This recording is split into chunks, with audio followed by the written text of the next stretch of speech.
Okay, I'm back. And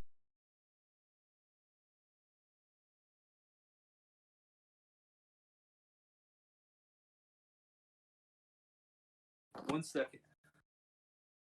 Putting in headphones. I muted myself. I just wanted to make sure I could be heard. Oop, hold on. Ben, My hat is being dumb, and my headphones are being dumber. I'm still eating, babe. Are you good? Yeah. Teddy, on your part, You are. can you turn yourself up anymore? Because Joey's watching it on in the living room TV, and he said that he can't really hear you that well. I mean, I turned it up a little bit louder. It might be something I have to do because. Hang on. Yeah, okay. if he's watching from his stream, it may or their stream. Sorry. Hold on. Desktop audio. There we go. That should be a little bit better. Okay. All right. Let's see here. So Teddy gave his pros.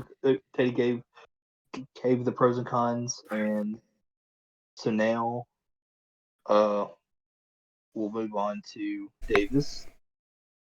Favorite and worst part of Resident Evil 3 Nemesis. Can I just say Nemesis? Because he's the best part and the worst part. Because you're just walking through and he's like Kool-Aid Man and pops in there and I'm like, oh god. Oh yeah.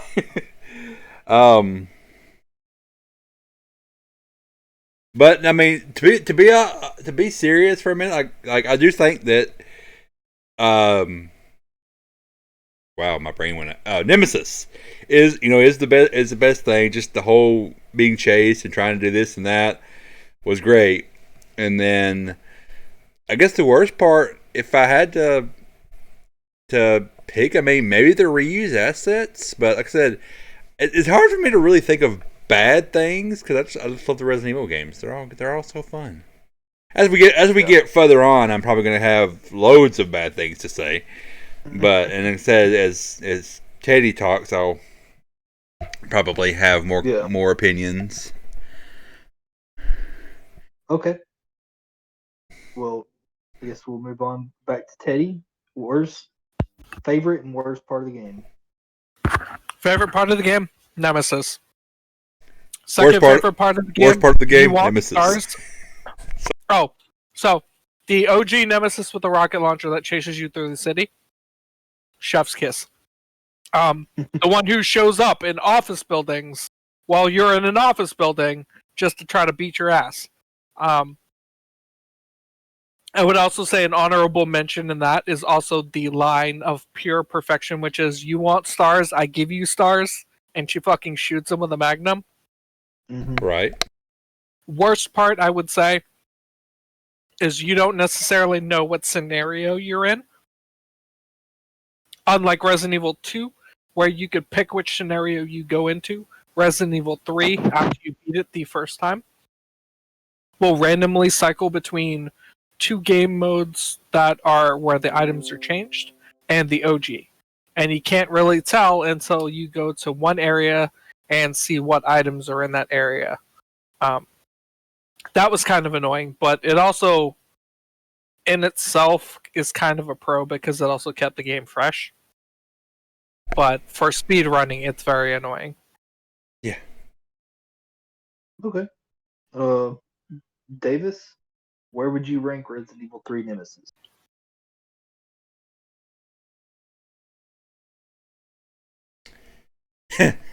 I'm gonna say 3. Not because it's Resident Evil 3 and it was the third game, but I know what my number 1 is. I know what my number 2 is. So I'm probably gonna say it'd probably be 3 or 4, I guess, depending on my mood. God, but I think about other things too. Yeah, I'm gonna stick with 3 or 4. I mean, it may change as we go on with this because I've never actually sit down and thought about how I'd rank the series out. But right now, it's either 3 or 4. Okay. And Teddy? Number one. It is my Oh, fucking most favorite perfect Resident Evil game. It has everything that I liked about Resident Evil 2, but it adds to it. I love the almost choose your adventure parts of the game. Um, I liked Carlos Oliveira. I thought that Nikolai, the bad guy in the series, was more convincing than Mr. X, who has no real reason to be there. At that point in time, until the remake, they didn't really explain why Mr. X was there. He just kind of shows up. And I liked Nemesis way better as the villain than I did William Birkin. I just felt like he felt more oppressive. The fact that he would chase you down throughout the fucking city, the fact that he could kill zombies just to get at you, it was very, very real and very scary. I also love the fact that yes, killing Nemesis was hard. Yes, it was always an option to run from Nemesis. If you had like true grit and you actually took down Nemesis, you were rewarded. He would drop weapon upgrades. He would drop carrying capacity upgrades, I believe. He would also carry the kit that would allow any weapon to become an infinite item or infinite use weapon. I loved all of that. And I think like it if you took like our the remake aside, if you took Resident Evil 3 and you played it, it would probably be of the original 3 series probably the one that holds up the best. Because 2, like I said, 2 had a steep learning curve, and whereas maybe somebody nowadays would go back and it probably wouldn't be super hard to them. But like when this game first came out and nobody knew like this grand scale of it and how many zombies they threw at you with such limited ammo, it was like that super steep learning curve. And like I said, I like Resident Evil 2. I think it's a good, solid game. It's just like Resident Evil 3 because of how much I played it. The fact that like I spent like I would play it and then I'd beat it and then I'd hit reset and keep playing it. I've never had that with any other Resident Evil game. So that's why it's my number one. Yeah, I mean, I completely agree. Like, it's fantastic. It's a solid follow up, and it feels like a much better follow up in my opinion from going from 2 to 3 than from 1 to 2, because it feels like a gradual evolution of how the series should have went, and how it kept a lot of the same features and things, but added to it. And I believe 3 actually is the first time we get the quick turn. Yes. Which makes, and it also has a dodge feature in it too. Yeah, the dodge feature. There's actually like special aiming where you can aim at objects or enemies. I also loved wave running up and down the stairs when you just like quick aim it up and down, so it'd make you move up the stairs faster and faster. Which you couldn't do in Resident Evil 2 because like part of their going up the stairs thing cuts to the cut scene, and then you had to wait for it to load. Yeah, actually, I was sitting here thinking. Also, I believe 3 is like one of the first times where you can basically just go upstairs. Like you don't have to. It doesn't like you don't have to push a button and then do. You just whoop up them, or if if you had to, it was just like one of the cutscene kind of things where it screen transitioned. And they needed to be that fluid because you had to run from fucking Nemesis. Yep. And it would be very jarring if you had to completely run from Nemesis into a load screen, run from Nemesis into another each time you wanted to transition. The only time you really had to is when you were going through doors. But Nemesis didn't have to. The bitch would just appear in the room. You would just hear the door shut and that fucking growl, and you're like, "Oh fuck! It's either fucking fight or flight time." Yeah. Sometimes you would get the like music cue that would let you know, oh, what's going on, weird, ominous music. But most of the time, no. Oh shit, Nemesis is about to pop up. Uh-oh. Yep. But then there's the times where he's just literally fucking running around the city. Yep. I know we're on 3, but I want to jump back to 2 for just a second. I just had a memory hit me. Do you remember, I think it's like in the back of the police station, or you basically go outside, and you're in this like little hut, like little building thing, and there's a door that you can open. And when you open this fucking door, zombies coming after you. You're like, oh, what the God. Yeah, that's the shed where you find, I think it's the diamond or heart key. Yeah, I think it's the diamond key. Yeah, but that's. I mean, nowadays if you play that scene, you can see it coming because it like loads in a weird way. But back then, as a kid, like you had no idea, and now you're in a room with a bunch of zombies. You're like, oh shit. Yeah, they pulled a one up on the whole dog busting through the floor in the first one. Yeah, I love that part where it's like the zombies show up, and you're like, oh shit, maybe I shouldn't have gone out this door. Yeah. Because all it does is just lead back to the graveyard area that you go through at the beginning of the game. Mm-hmm. But yeah, Resident Evil 2 and 3 are both fantastic games. My one complaint about Resident Evil 3 is it doesn't feel like its own game. It feels literally like downloadable content for Resident Evil 2. Yeah, I mean, and in a way, it basically is. Because I think the start of 3 happens, then 2 happens, then the end of 3 happens. Yeah, Leon and Claire make it out of Raccoon City. I want to say 3 days before the nuke strike happens. Mm-hmm. Somewhere around there. I remember looking into the full timeline on when it takes place. It explains it in the books really well. Mm-hmm. All right. Moving on. We are going to be moving on to Resident Evil Code Veronica. We'll start with Teddy. Pros and cons. Pros. You got to see what the hell happened to Claire. Pros. You got fucking Uber Wesker, who fucking runs around like he's freaking Agent Smith from the Matrix. Like, that man dodged bullets like he was in the Matrix. You got to see Chris again. Chris kind of disappeared. He wasn't in 2. He wasn't in 3. It was a nice follow-up to see where he had been or what he had been trying to do after the Spencer estate, and why he wasn't prevalent in Resident Evil Nemesis when, Nemesis was trying to track down STARS members.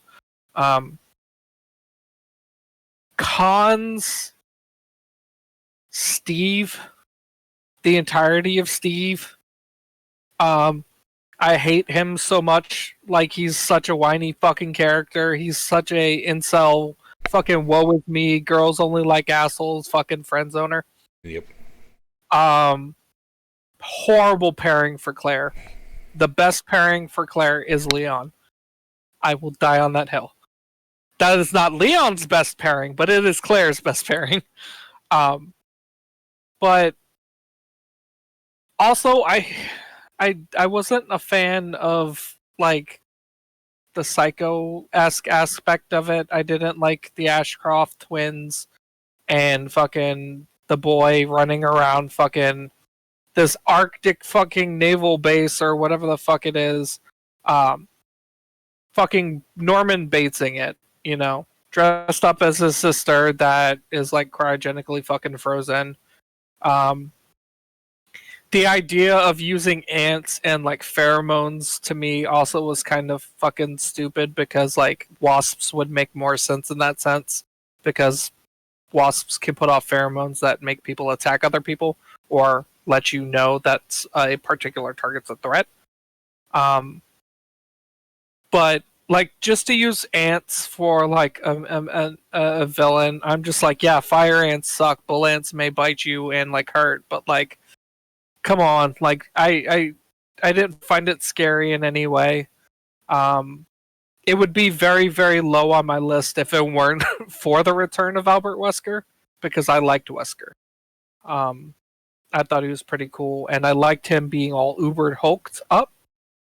And I even loved it once more when like I read the actual Code Veronica book, and it explains how he got to be, you know, all uber hulked out and stuff like that. So like I love that aspect of it, and if it weren't for that aspect, it would probably be pretty low on my list. Okay. Davis, pros and cons. Pros. That knife is the best. The best knife in the classic Resident Evils. Like I almost did, actually did I almost did like a knife only run in that game because that knife, especially if you just you hit their legs, they fall and then you just doop doop doop doop doop. Like it's in my opinion, it's like one of the best knives in the entire series. Of course, Wesker. It's definitely way better than Resident Evil's because Resident Evil OGs, this is considered the most useless knife. Yep. Because of how little damage it does. Mm-hmm. More pros, like I said, Wesker coming back, Chris coming back. The game, what mainly focused on Clary, which was cool.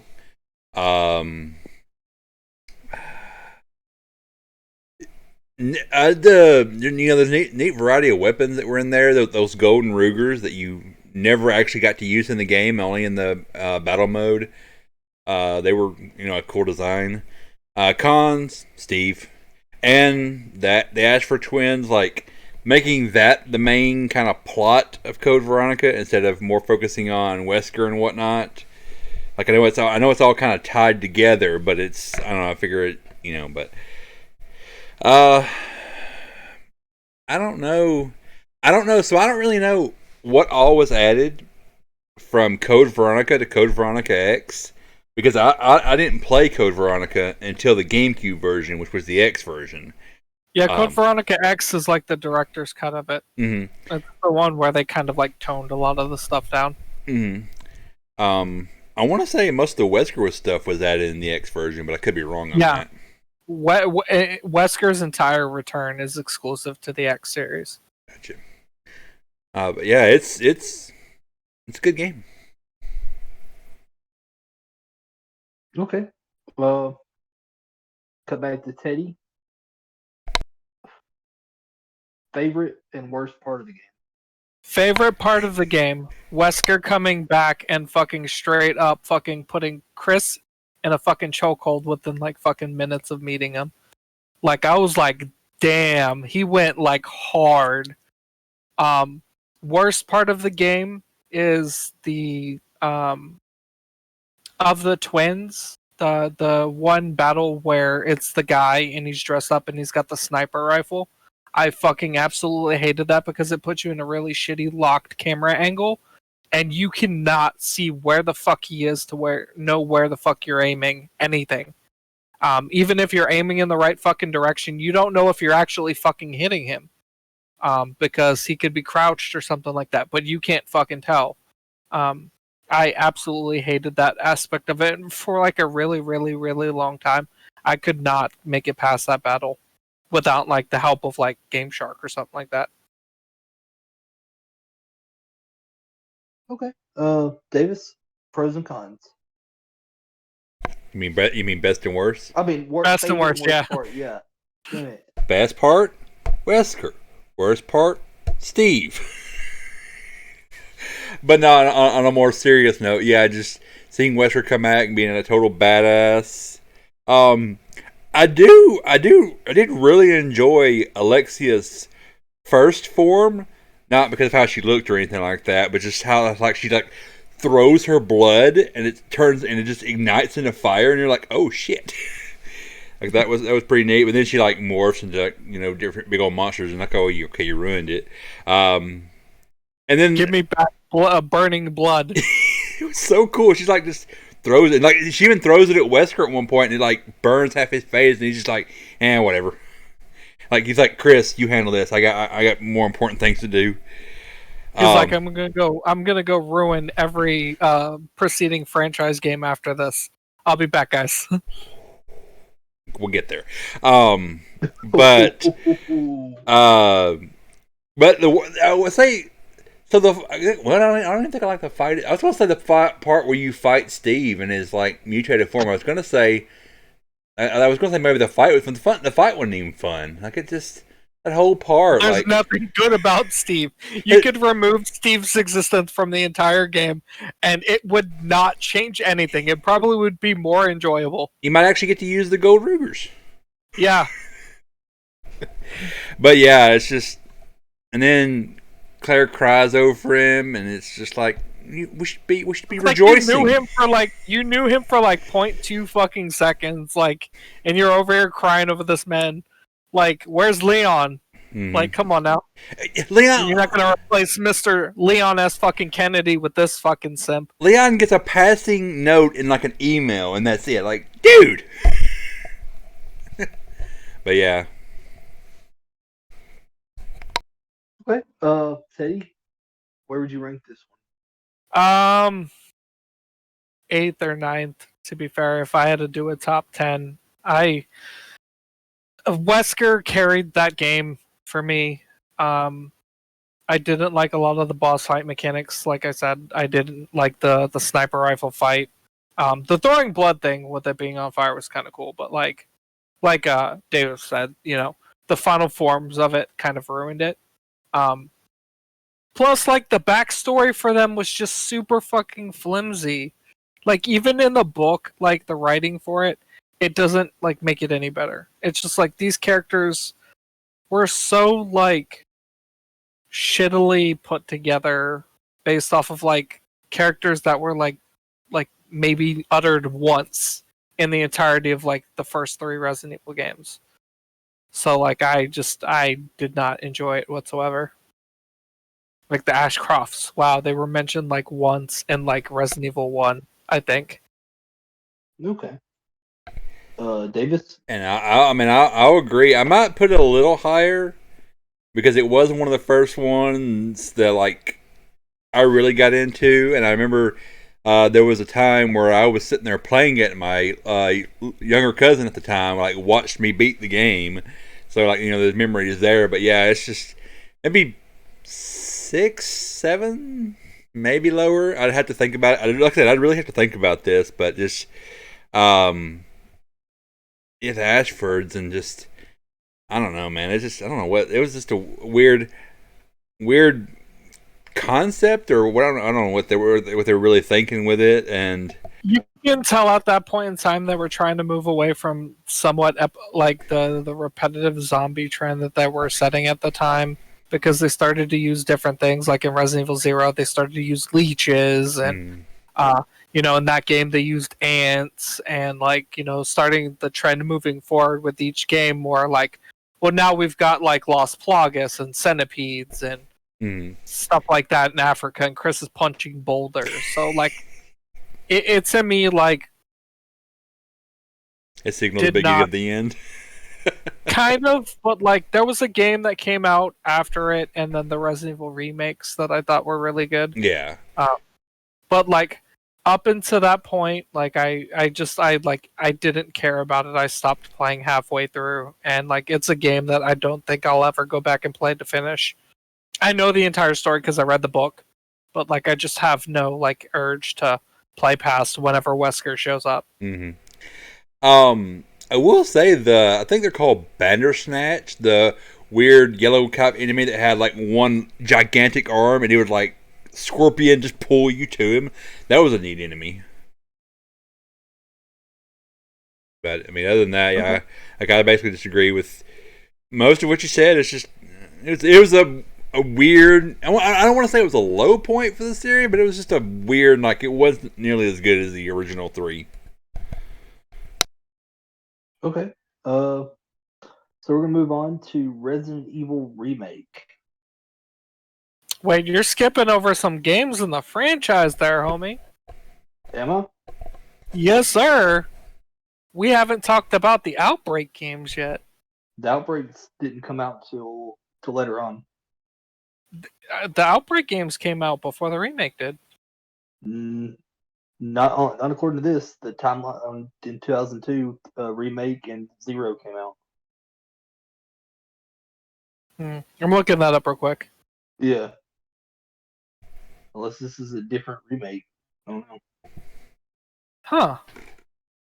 Yeah, I guess you're right.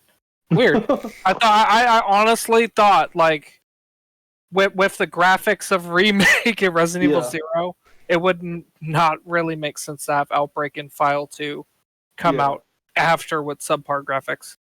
Yeah. Yeah. Well, No, the it- GameCube was uh, a really powerful system.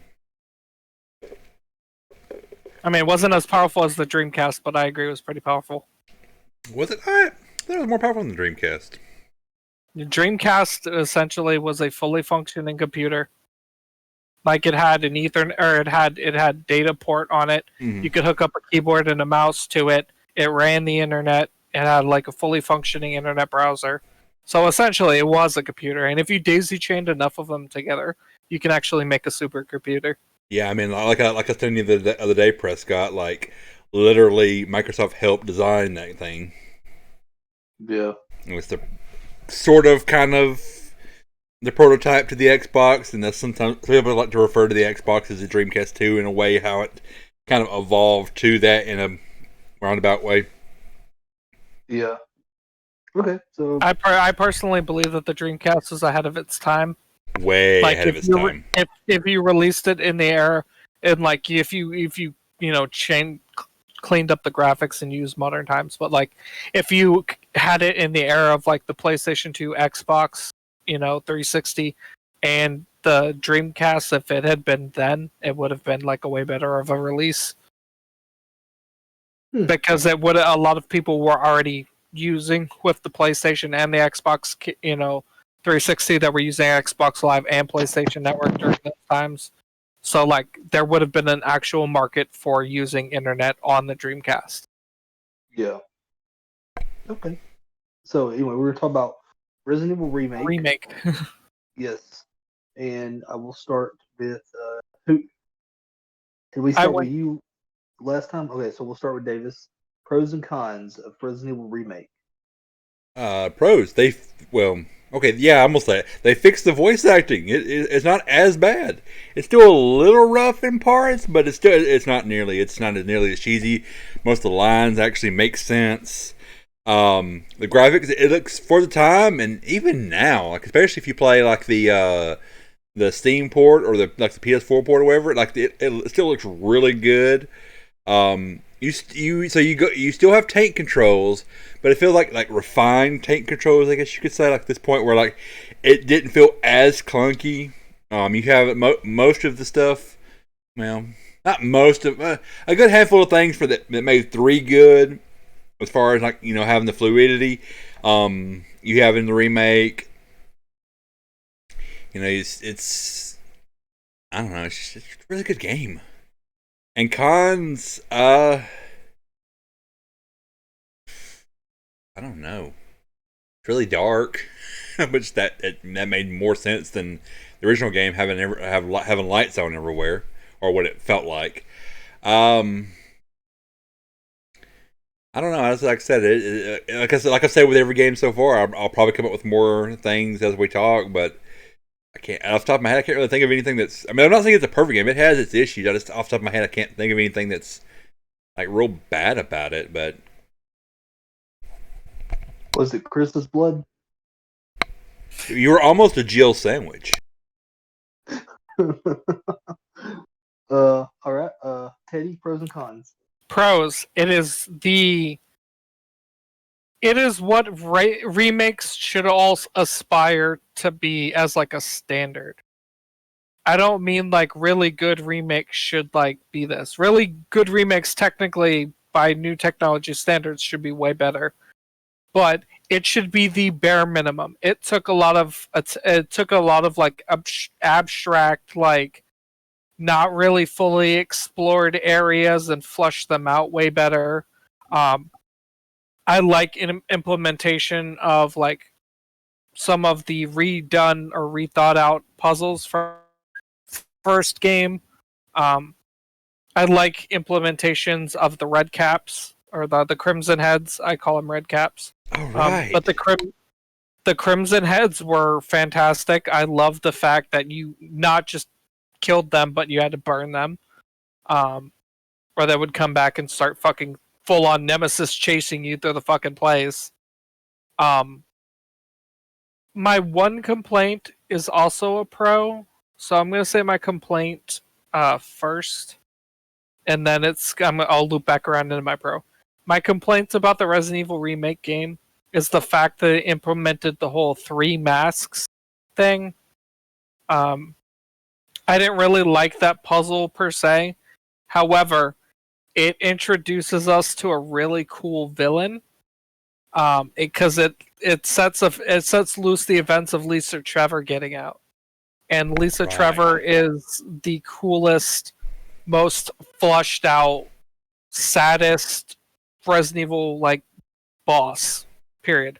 Like Nemesis is my most favorite like Resident Evil boss. Period, and he is not even like that well written or like flushed out as much as she was, and it made me feel bad to like kill her, like, because she was just a little girl and she just wanted her mom, and her mom and her dad, like that's all she really cared about, and she grew into like this hideous creature thing because of her father's sins, and like it hit home to me the same way that Nina and the dog from Full Metal Alchemist did with Sho Tucker. God.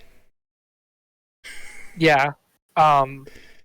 It hit a very real spot for me given my own like upbringing in my own childhood.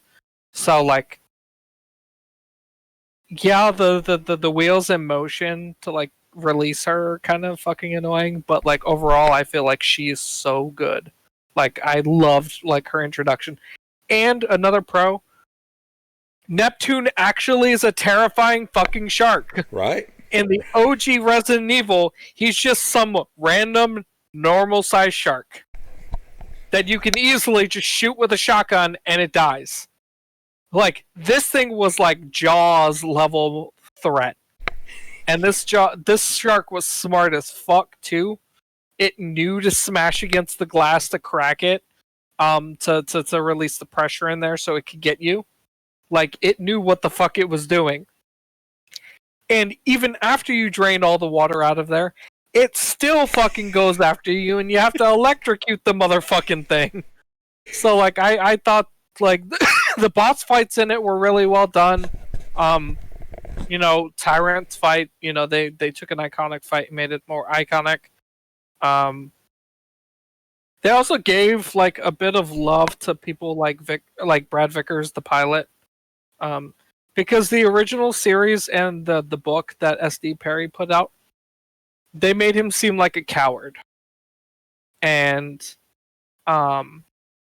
because they made him seem like such a fucking coward when he shows up in Resident Evil 3 Nemesis, like, you don't, at that point in time, you don't really care that he dies. Like, it's not, you're like, oh fuck, I guess that guy was from a previous game that I never really saw him whatsoever, but like he was the one who kicks out the rocket launcher for you to use it in the first place. Like, he flew around for hours trying to find a place to land to get y'all the fuck out of there. Yeah. So like that made him feel more dimensional as a character than, oh well, he chickened out and then he just disappeared. I think, and then suddenly he's back. I think more it was basically how Nemesis killed Brad in 3 that was the shocking point, not the fact that, who he killed. Yeah, you're like, okay, yeah, some fucking guy died, okay. But holy shit, him fucking stabbing him through the back of the throat with his tentacle. Now that was fucking sick. Yeah. Yep. So like I said, I liked it, made him feel more dimensional, and going back and playing Resident Evil Nemesis and seeing him die, as well as seeing him die in the remake, it had more weight to it, other than there's just this throwaway fucking character that when he's a zombie can surprisingly eat more bullets. Like, that was the only thing special about him. It took more bullets to take him down. Wouldn't even talk about that in 2. Like, if you can make it all the way to the police station without picking up any item, you can find a Brad zombie below the police station kind of area. If you kill him, you get a key, which gives you a costume and a single action army as Claire. Yep. A lot of the mods I've played, they use a lot of like RE2, RE3 mods, and the Brad Vickers are in there as like their main like number one zombie because of how many bullets he takes. But I loved everything about Resident Evil's remake. I can't really say at all in any way, shape, or form there was anything that was like a major deal breaker, like con for me. Just a mild annoyance. Yep. Okay. Davis, favorite and worst part of the game? Favorite part of the game? It's been a while since I've played, actual remake.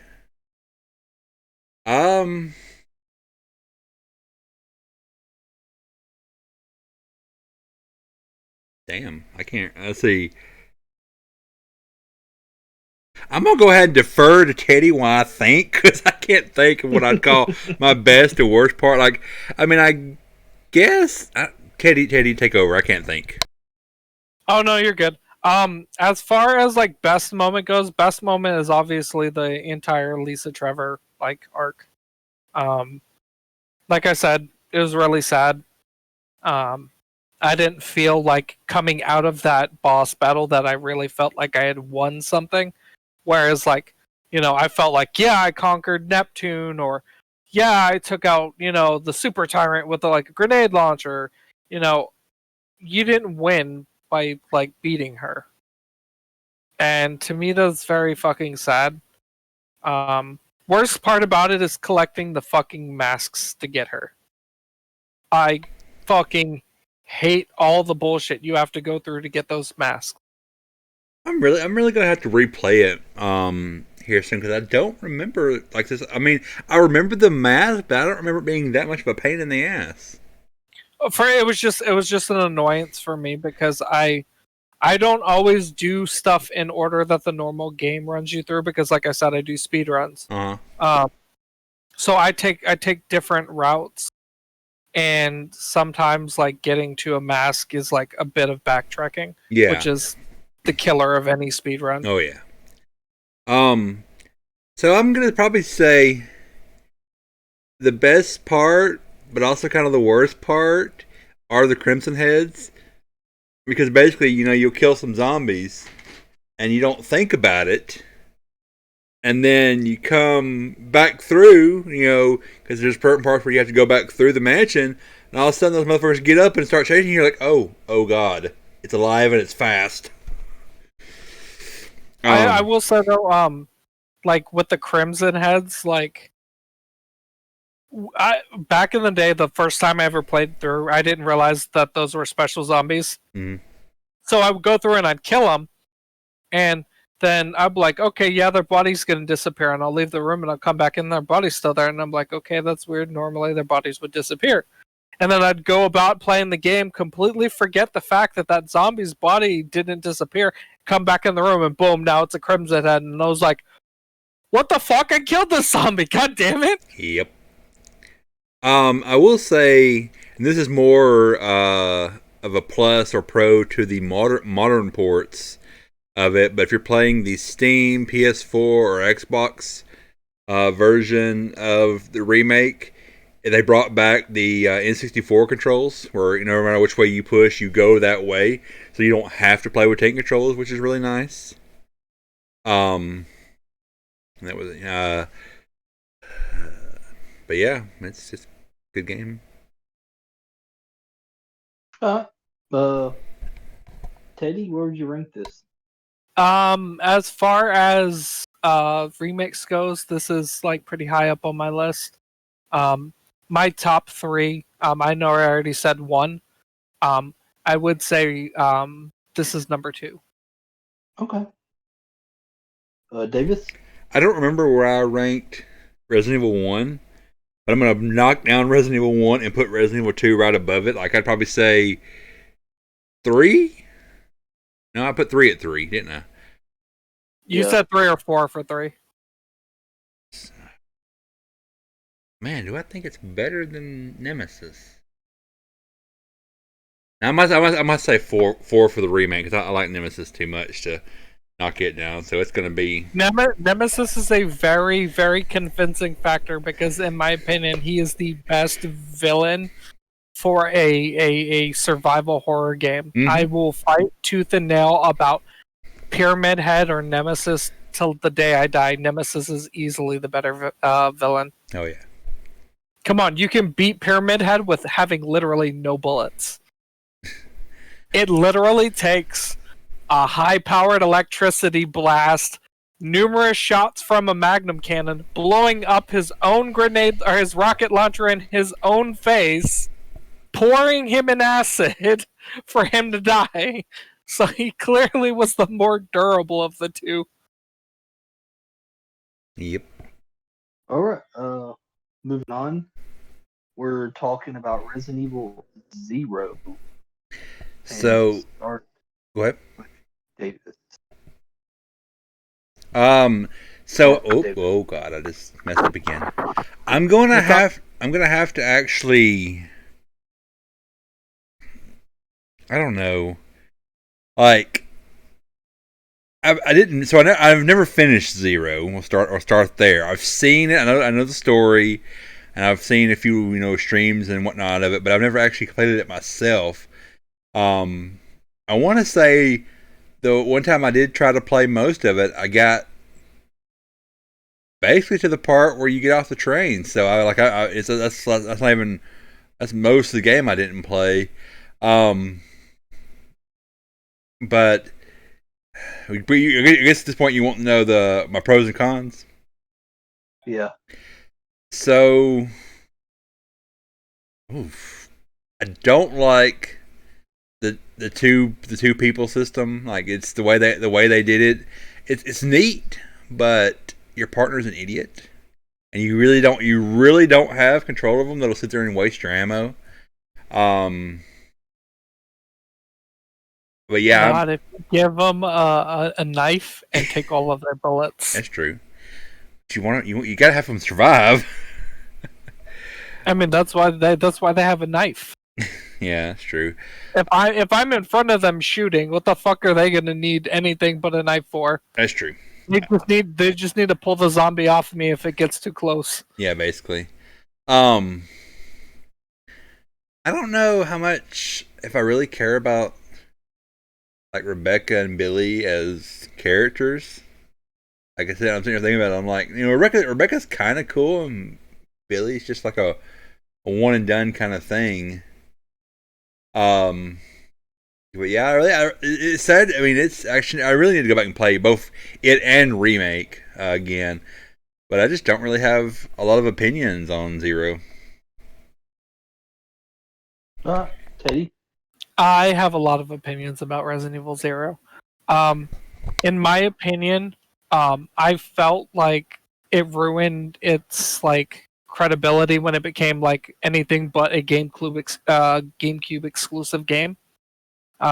Because when it first came out, it literally was meant to be the GameCube's dual release. That's why if you buy the GameCube version of Resident Evil, you can also buy a copy of it that has Resident Evil 0 in it. The fact that they ported it over to different systems, yeah, gives it longevity. However, it's just like the controls do not translate well. In the GameCube version, like, you switch between your partners with the Z button, and it was only one button. Now, in the HD remasters of it, when they ported it over, you could use it with the L2 or the touchpad, and there had been many times where I thought Rebecca or Billy was following me, but they weren't because I accidentally bumped a trigger, and that was very annoying to me. As far as the gameplay itself goes, I thought it was really solid. It didn't feel better than Resident Evil's remake. However, it felt like it held its own. Like, the graphics for it were actually really good. some of the boss designs in it were kind of cool. Like, I really liked the giant fucking scorpion on the train. I thought leeches were an ingenious way to promote germ warfare, specifically because the creation of the T virus or the progenitor virus in Resident Evil Zero was meant to be a bioweapon. And my line of thinking with the fact that he was using it for leeches is, think about if America had those kind of leeches and they could throw them in, like, swamps and like jungly area like Vietnam. They would have won the Vietnam era. They would have won the Vietnam War because they could turn all these zombies into mindless fucking people, and then they would be so much easier to take out. Boom, one headshot.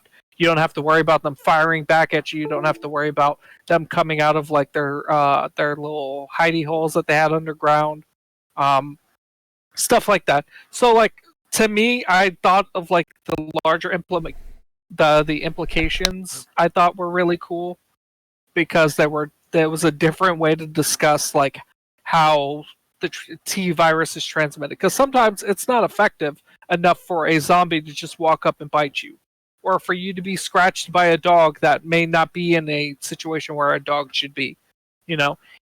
However, if you could start to tailor the bioweapon to the scenario that you were going into, like the example that I gave with Vietnam and using the leeches, that's genius. Like, as far as like a weapon maker goes, like that's pretty genius. Oh yeah. So, like, I thought that was a very cool concept. I like them finally explaining what happened to Marcus, because he's mentioned a lot in the Resident Evil Remake game, but it's never really fully explored, like his story, and how he tied into Umbrella, because him and Spencer were like two of the main founders. Then you had like really cool enemies. And when I say really cool enemies, I mean I hated them, but I thought they're cool. They were so cool. Like the howler monkeys. Those things were like hunters that were shotgun bullet resistant. Now, if you know anything about hunters, you know the way that you take out a fucking hunter is shooting it with a fucking shotgun. If you try to shoot it with a handgun, you're going to have a bad time. Now, take that immunity or resistance to handgun bullets and also give them resistance to shotgun shells. And the only real way to take them out really was a like an acid or a flame like grenade shell round. So I thought they were really cool. I will disagree entirely on the partner system. Yes, the AIs were stupid. I will absolutely concede that point. However, it allowed you to experience two characters' stories at the same time. And prior to the Resident Evil games did a horrible job at it. You had to literally choose whose adventure you wanted to go on. And it felt kind of disconnected unless you immediately went over and played the next person's story. Because if somebody who played scenario 1 of Leon thinks, okay, well, I've beat the game, why do I need to go play the Claire scenarios? So when this game came out and it had the two characters and their stories like would interweave, and there would be sections that were Rebecca only or sections that were Billy only, I thought that was a cool way to experience, to have two characters experience two different separate stories, but experience a larger story together. The critiques I have for it are with the OG one, because I believe the HD remake, or remaster rather, I thought was really like they shored up a lot of the problems I had with the leeches, especially when you blow off their top half, they will turn into walking bombs at you. And in the OG one, you could not walk if you were close to a door immediately, quick turn, and leave the door and then come back, and the leech would have already blown itself up and disappeared. But in the HD remake, if you get him to swell up to a certain size and then immediately hit a door and go back in, the leech will be gone. So, I didn't like that about the original. As like everything else goes, I thought it was a solid game story-wise. And I have a really big like emotional attachment to it. I know I had spoken about this on Kirby and Jesse's podcast about how my mom would come home tired as all hell from work or whatever, and she used to watch me play these games, or specifically Resident Evil Zero, and she would remember where all the items were placed, and anytime, because I was a teenager and dealing with life and being emo and all that shit back then, she would remember where these items were, so she would see me struggling to play these games, and she would like point me in the right direction. And it was very nice to have that moment with my mom because her and I didn't have many moments like that. But yeah, like I can see people's complaints with it. I personally don't like Rebecca and how they did Rebecca in this game. So Rebecca would be probably my biggest con. I also would say my second biggest con is the fact that we never hear from Billy past this game. And I feel like as much as everybody sucks Leon's dick or like Chris Redfield's dick, like Billy was a US Marine. He was a badass motherfucker to begin with. And not only that, but he saw jungle combat. So he was already a decorated war veteran. And you have him go into the situation, then he's going to look badass. And then, even though he is looking badass and he's badass out through the entire game or whatever, we never hear him talked about as much. We hear Leon, we hear Chris. That's it. As far as like the male protagonists go, and to me, I personally think that's bullshit because like Billy was a really well fleshed out character. They gave him a full backstory that actually kind of makes sense. As a U.S. Army veteran myself, I can absolutely tell you there have been numerous instances when, in the history of the military in which, soldiers were given the wrong intel and they show up to a village that's supposed to be hosting guerrilla people and it's not, and some soldiers have done less scrupulous actions. So it was an entirely believable story. Prior to me joining the military is when I played it, but playing it now as an adult, the story holds up. The enemies absolutely hold up. Some of the puzzles in that game were so well done. I absolutely loved the torches that you had to light in a certain order based off of their strength. I thought that was really cool. I liked the howlers, the fucking monkeys. The train, the entire train situation was kind of cool. And I felt like it was an overall pretty solid prequel to explain how Rebecca's team gets into the Spencer estate, or what happens to them when they land down to investigate the murders that are happening in the Arklay Mountains. Because that was the biggest plot holes from the original Resident Evil and the remake, were how did these people get here? Why are they here? What point, what purpose or significant purpose do they have? Because Resident Evil 1 did not flesh that out at all. They're okay, here's Alpha Team that went missing. That's all you need to know. Yeah, I was going to say, I think that's what, in Resident Evil 1, they just say, a STARS team went to investigate these murders and disappeared. And that's all they say. They don't give you any more details than that. And from what you've said, I desperately need to go back and play Zero, because I don't want to say I have a negative opinion of Zero, but I just have I really don't have an opinion of it. It's just eh. But yeah, I really need. Go ahead. If you are going to play, like I said, I recommend playing the PS4 version. And the reason why I recommend playing the PS4 version, one, Leech Hunters is so much better on the remake than it was on the OG one, because now you can actually time the zombies respawn. Because in the minigame, since you haven't obviously beaten the game, there's a minigame where you essentially go around the same facility. However, you're looking for 50 green leech charms for Rebecca and 50 blue ones for Billy. And once you get to 90 in the remake, it triggers a respawn of a lot of the zombies in the rooms. So you can actually plan out and go through a lot of the time without any zombie respawning with the last leeches you need to be picking up to be in the main lobby anyways. So you don't have to deal with going back through a bunch of zombies and stuff like that. Also, it gave us Wesker Mode. And Wesker Mode is where you play, and they replaced Billy with Albert Wesker.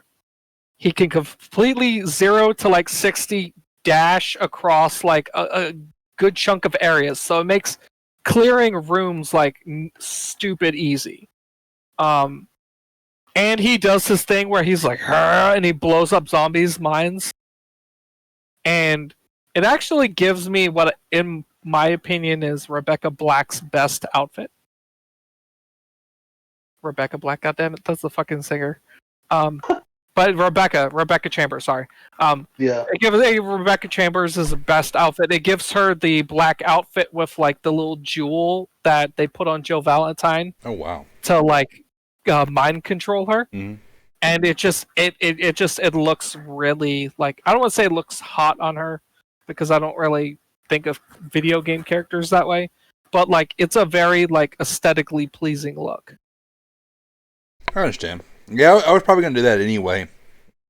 Which I think I have the Xbox One version, which is the same thing.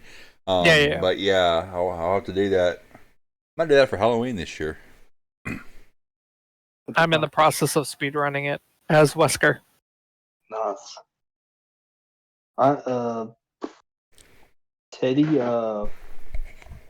since Davis hasn't fully played it, back to you. I guess favorite and worst part of the game.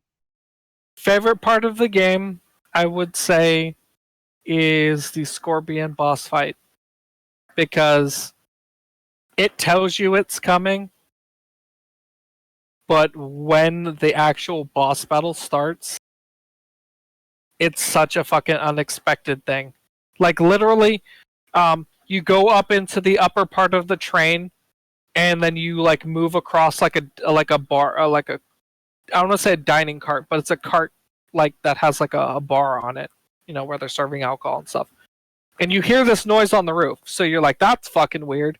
And then you keep going, you get a hunting rifle, you get an ice pick to release either Rebecca or Billy, who you had fixed some wiring on the train and fell into a hole and is now stuck in a room. But when you go back through that exact same room to go down the stairs to give her that ice pick, that fucking giant scorpion just busts through the fucking roof. And I'm arachnophobic. I don't like spiders. Yeah. That entire fucking scene scares the living shit out of me. All these years later, and what makes it worse too is in order for you to kill the scorpion, he'll have like his arms over his like face like this, but he'll open his arms up like this every so often, like swipe at you, and you literally blow its fucking brains out. And it's very graphic in like how detailed it is. So it's kind of nauseating sometimes when you like originally kill him and then you have to run by him. I'm just like, don't look. But it was the coolest fucking fight. Like it came out of nowhere too. The first time I had ever heard about the concept of like, well, the major part, like the first part of it, you're going to be on like a train. I'm like, well, that's kind of fucking boring because there's only certain ways you can go in a train. And how are you really going to have boss fights in such cramped spaces? So I had like all these questions about it, and then the scorpion fight happened, and I'm like, okay, yeah, no, that's a pretty good way of doing it. That's a pretty good way of doing it. I like the fact that they used the outside of the train, like you had to go to the outside of the train to like access other parts of like, the train cart itself.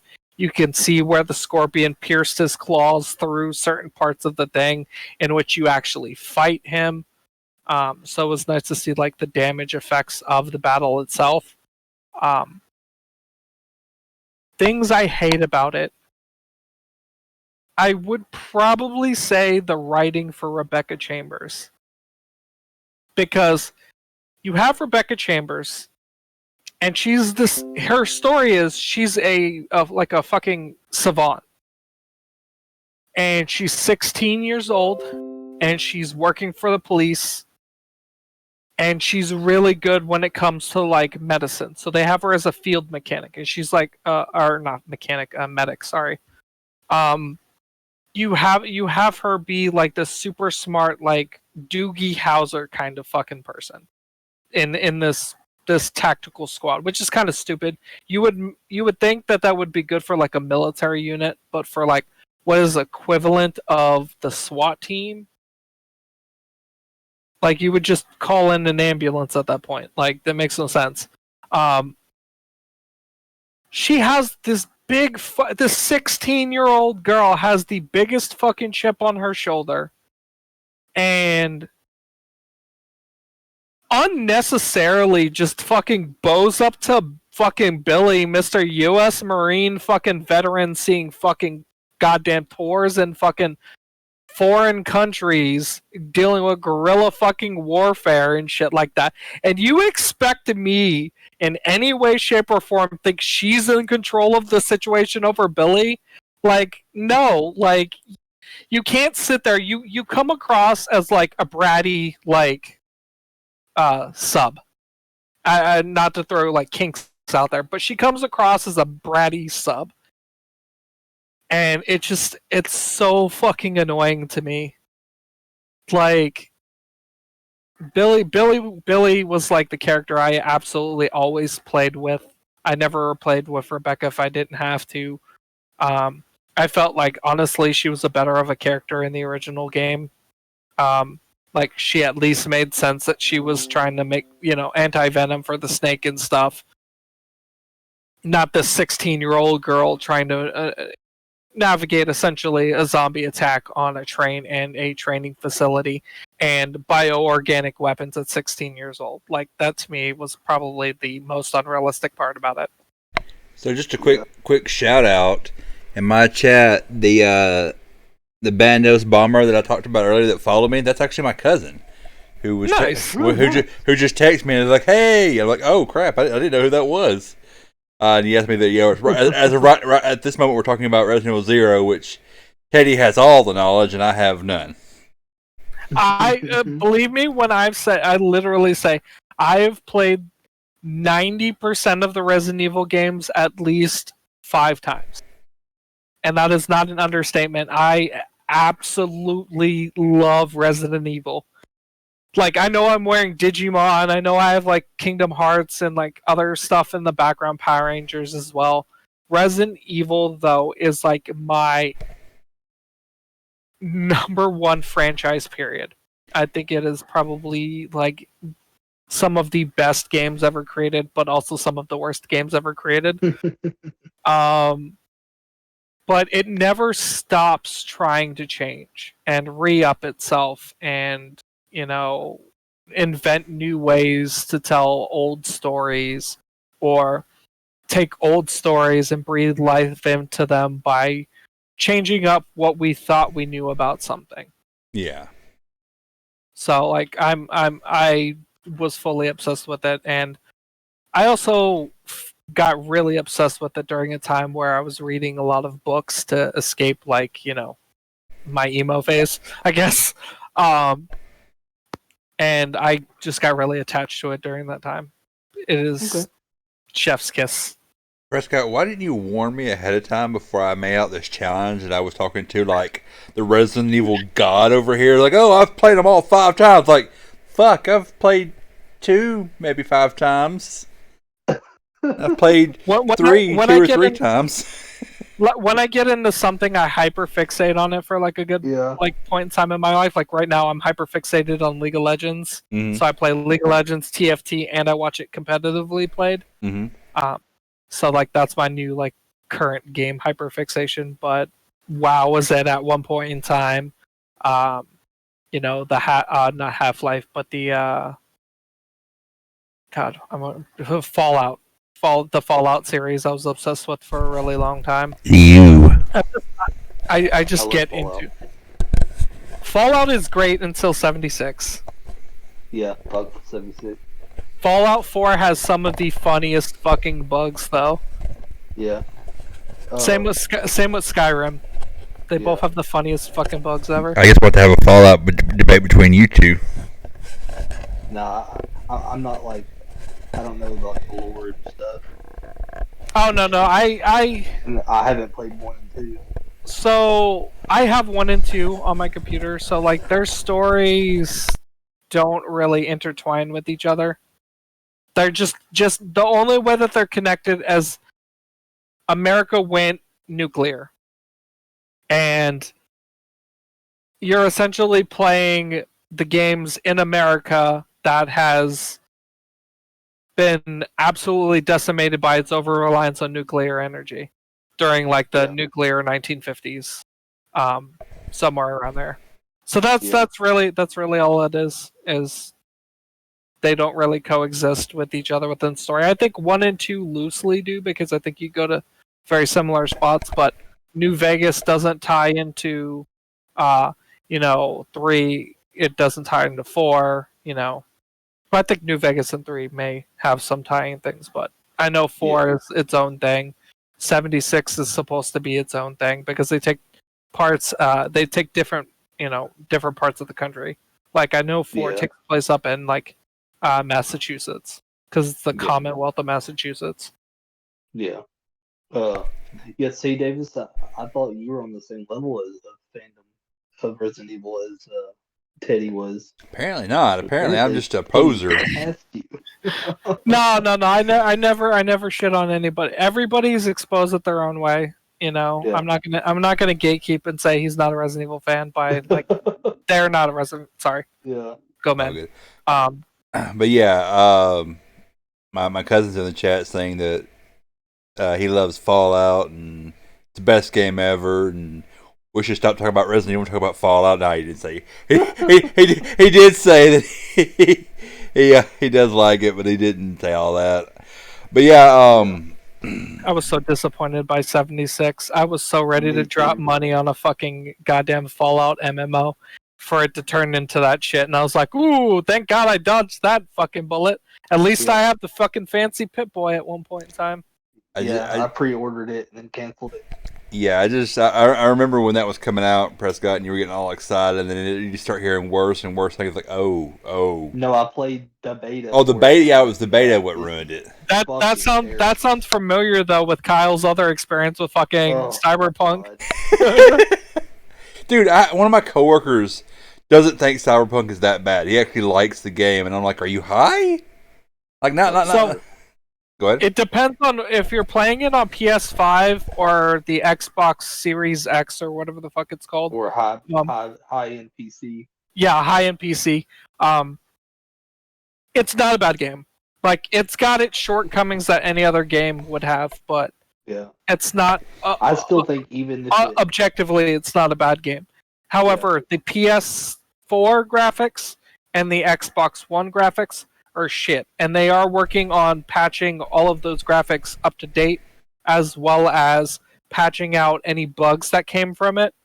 Yeah, that made gameplay broken. So I wouldn't say like Cyberpunk, really ripped people off, but like WoW has how many fucking patches that come out each expansion to fix shit that they didn't necessarily know was broken before. Like any MMO does that. League of Legends does that. Like, I don't know why people were expecting it to be immediately like, patch 1.0.0 going to be the best game of all time. Like, it was never going to be. They just had unrealistic expectations. Yeah. Yeah, like whenever I get an upgrade, and I'm still gonna wait a little bit. I'll probably eventually revisit it, but from what I'll get it on the PS5 when I get the PS5. Yeah, but from what I've heard and seen is that even if it played perfectly, it's still not what we expected, because like people went in after playing The Witcher 3 and was expecting a game on that level, and it's open world, but it's kind of not. It's kind of a dead world. Here's the thing though. People bitched about the same thing that they're bitching about Cyberpunk now. That's what I heard. Witcher 3 first came out. Yeah. So that's why my approach to it is I'm going to give them time, let them work out the bugs and kinks, and when the greatest hits or Game of the Year edition comes out, I'll buy it. Because then I'll know all the problems will have been fixed by then. Yeah. Yeah, but no, the reason I brought up my coworker is because he's playing this on base PS4 and says it's great, and I'm like, okay. I don't know if you've got some kind of magic PS4 that plays the game well, but yeah, go ahead, Prescott. But yeah, I guess to get through this one, Teddy, where would you rate this? Resident Evil 4, Resident Evil 0. No, I meant to say Resident Evil 0. I would say, I had it as my like toss up, because I have the emotional attachment to it, but I don't know, like the faults of it kind of keep it like in like I would say mid tier list, so I'd say about six. Okay. Moving forward before we get into the next one, besides like the chronological number ones, are there any that any of you wish to skip that maybe you didn't play or it's just not worth talking about? Resident Evil Dead Game, Dead Aim. Yeah, absolutely skip it. Yeah, Dead Aim was the next one. I wasn't even going to talk about it, honestly. I was going to go. Dead Aim was literally like a shitty attempt at like House of the Dead with Resident Evil in it. Yeah. It was nothing really good about it. The light sensor effects for it were horrible. There was like a port of it to handheld, and even that one was shitty. Yeah. There was just nothing good about it, in my opinion. So we can skip that if you want. Yeah. Are y'all wanting to do both Outbreaks, both Revelations, Operation Raccoon City, Umbrella Chronicles? In my opinion, like for like Resident Evil Revelations 2, or Resident Evil Outbreak File 2, I feel like we can combine those two, because Revelations 2 and Revelations are essentially like episodic continuations, a similar way that Left 4 Dead and Left 4 Dead 2 is, you know? Yeah. So I consider them essentially one game. I do want to give a bit of a special shout out, even though it's shit, to Resident Evil Survivor, because the voice acting in that game is just as bad as the first game, and it's not a good game. It's not, but just there are certain bits of it that you just can't help but laugh, because it's oh god. And you couldn't even in the American version you couldn't even use a light gun. It was like a light gun game where you had to use controller. I'm like, what are they doing? That's the same with Dead Aim. They didn't let you use the light gun. It was horrible. Oh wow, Davis. I do want to talk about Outbreak though. Yeah, Davis. You've played Outbreak and Revelations and Operation Raccoon City and stuff like that. So, yes and no. My experience with Outbreak is actually even less than zero. I do have some opinions, and I'll probably chime in here and there, but it's probably going to be the Teddy show for a little while. And the same with Revelation. Until we get to 4. Until we get to 4. Yeah. God, we get to 4. Okay. But yeah, that's when it's going to get spicy. But Revelations is the same way. I've never played Revelations 2, and I have a few hours in the 3DS version of Revelations, so I haven't even played the proper version of it. How was that? So no, the DS version was the original version. Yeah. Well, I mean, you're meant to like hold it up to scan stuff. That was like the whole gimmick. Okay. What was that game? I'm pretty sure it was a Resident Evil game. What was that Resident Evil game I used to watch you play over at your place when you lived with your mom? I think it took place on a ship. Was that probably Revelations? Revelations, yeah. Yeah. Was that Revelations? Mm-hmm. Okay, yeah. I used to watch you play that every time. Or Resident Evil 7, because the final like half of it is on a ship. Yeah, that's another thing. We'll get to 7. Yeah, we'll get to 7. So, but I mean, to be honest, and I hate to kind of ruin the parade, but once we get to after 6, it's probably going to wind up being the Teddy show because, spoiler alert, I've only played the demo of 7. You need to play 7. I know. Oh, 7 is good. 7. If you play 7, you'll come out of it thinking, "Holy shit, this Silent Hill game feels like a Resident Evil game." Yep. Because I still will say this, I honestly believe after the debacle with the whole PE for Silent Hill, Yeah. I think they sold the assets off and they were reworked to make Resident Evil 7. But that's just my headcanon. Yeah. Don't quote me on that one. But like I honestly believe it. It feels too I played the demo. Okay. So it feels too similar, in my opinion. Yeah. I don't mind it. That happens all the time. I mean, Wizards are the people who make Warhammer 40K pulled out of a deal with Blizzard last minute, and that's how we got StarCraft. Because StarCraft originally was supposed to be a Warhammer 40K game. But Teddy, if you want to take the floor and talk about Outbreak. Oh my god, yes, please. So yeah.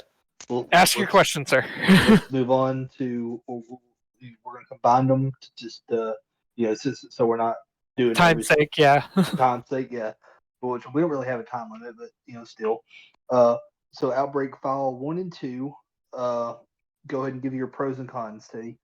Pros.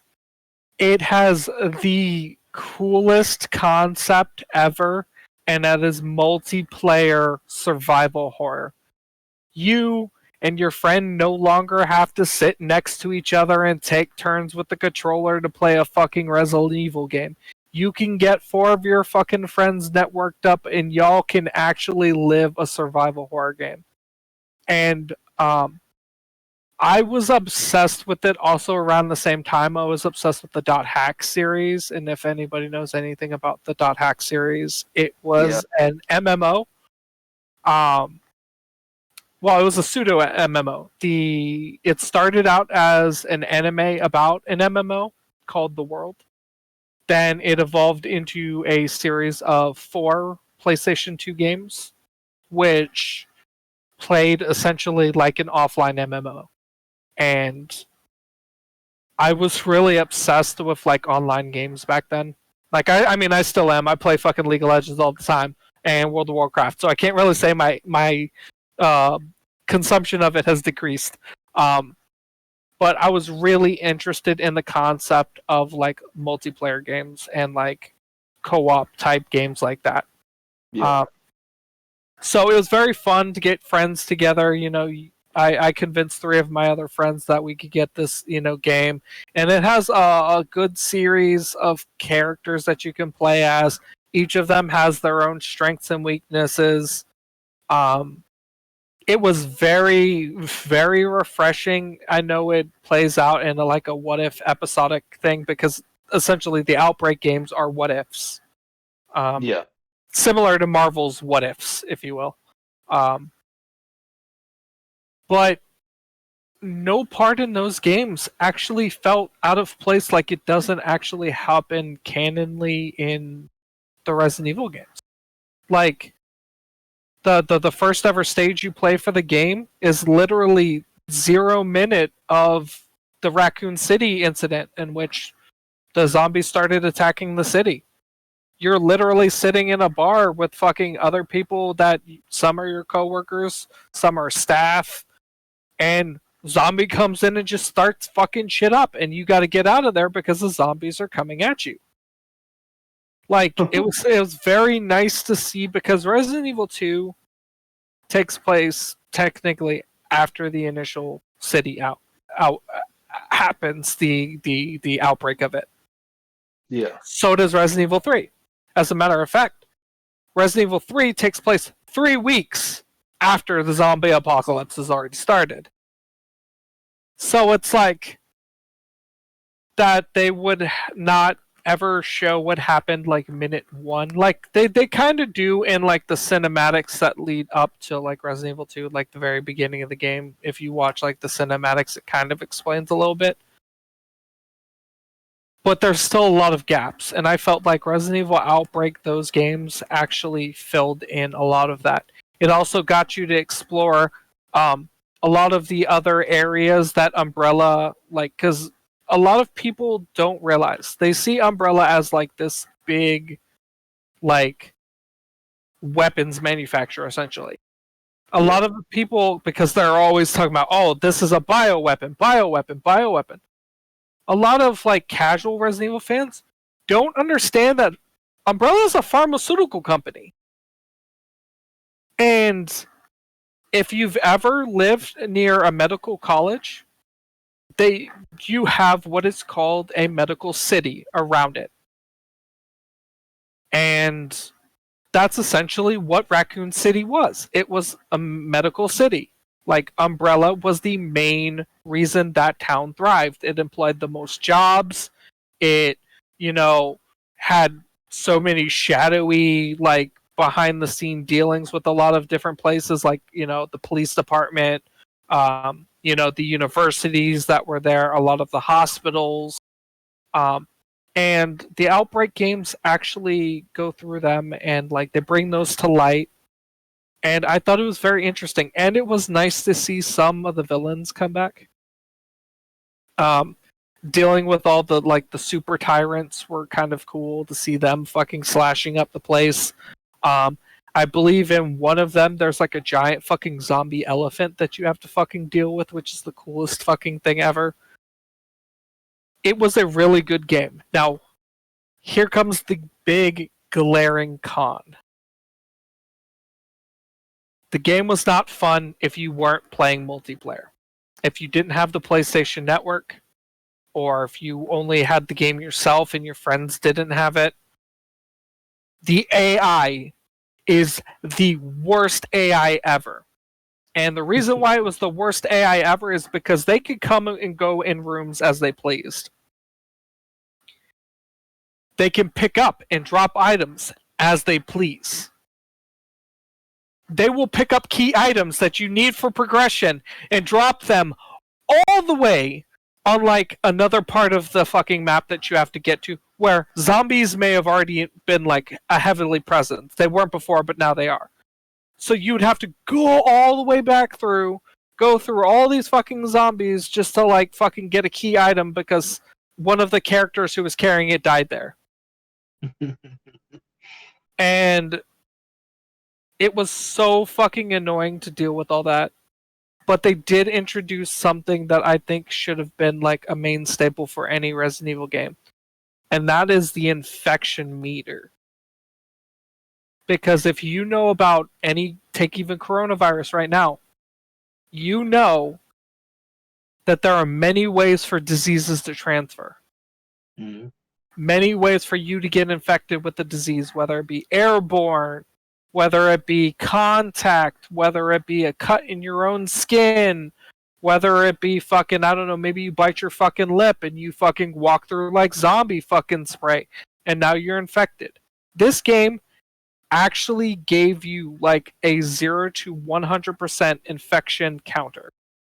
And if you did things like took hits from zombies, if you were trying to barricade a door and the zombies eventually bust through, if you fall on the floor for any reason, any of those things could increase your infection rate. And if you were playing online multiplayer, that meant if you hit 100%, guess what? You can fucking turn on your fucking friends like in a real zombie apocalypse. Well. It was such a good mechanic, and like it was a dark horse for like a long time, but I'm actually proud because I found out not that long ago that it's actually making a resurgence. There's actually a private server that you can play on that has both File 1 and File 2's gameplay saves that you can actually go through and play with your friends and stuff like that without having to use the PlayStation Network, because the PlayStation shut down the network capabilities for it less than a year after it came out.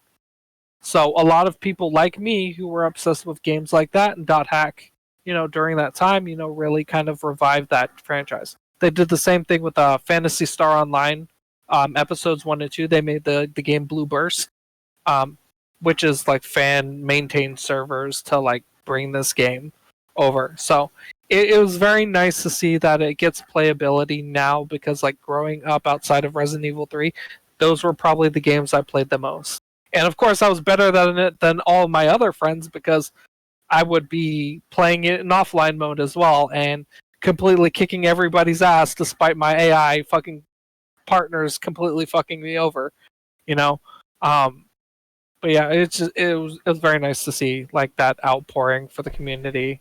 But like, I wish they would have like, even with a precursor system to the buddy partner switch system with Billy and Rebecca that they use for Resident Evil 0, they should have had a more effective way to make your teammates come to you, because they wanted it to be a social game or whatever. You had to speak commands to your teammates so you guys can coordinate, because you guys, if you're not advanced network setting up your PlayStations or whatever in a LAN format, you know, you're not going to be in each other's house. You're not going to be talking, especially during this time when smartphones weren't a thing and you had to pay for your minutes. So you can like say, hey, come here, or I need that item, or thank you, or something like that. So when your friends hear those things, they think, okay, I'm going to go do what he's asking. If he's asking for handgun rounds because he's low and I have an excessive amount or something, they could do that. However, when you do that with the AI, they don't fucking listen to you. So they should have really had like an effective offline transition in which, like, when you did that the AI would act in a similar way that humans would. Because like humans would be the more likely one, you would think, that would go, fuck you, no, I'm keeping those items, I'm gonna ignore your fucking call, and I'm gonna fucking run, and you're gonna die, and I'm gonna fucking survive. You know, kind of thing, because humans are dicks. But it was actually the opposite. Like, the community is actually really fucking helping of each other during those, unless you get a spicy match in which you could turn on friendly fire. That's when you get to turn into zombies and bite your friends. It just did not have that on the offline mode, and that, I feel like, it's probably its greatest shortcoming, was how bad the AI was in the offline mode.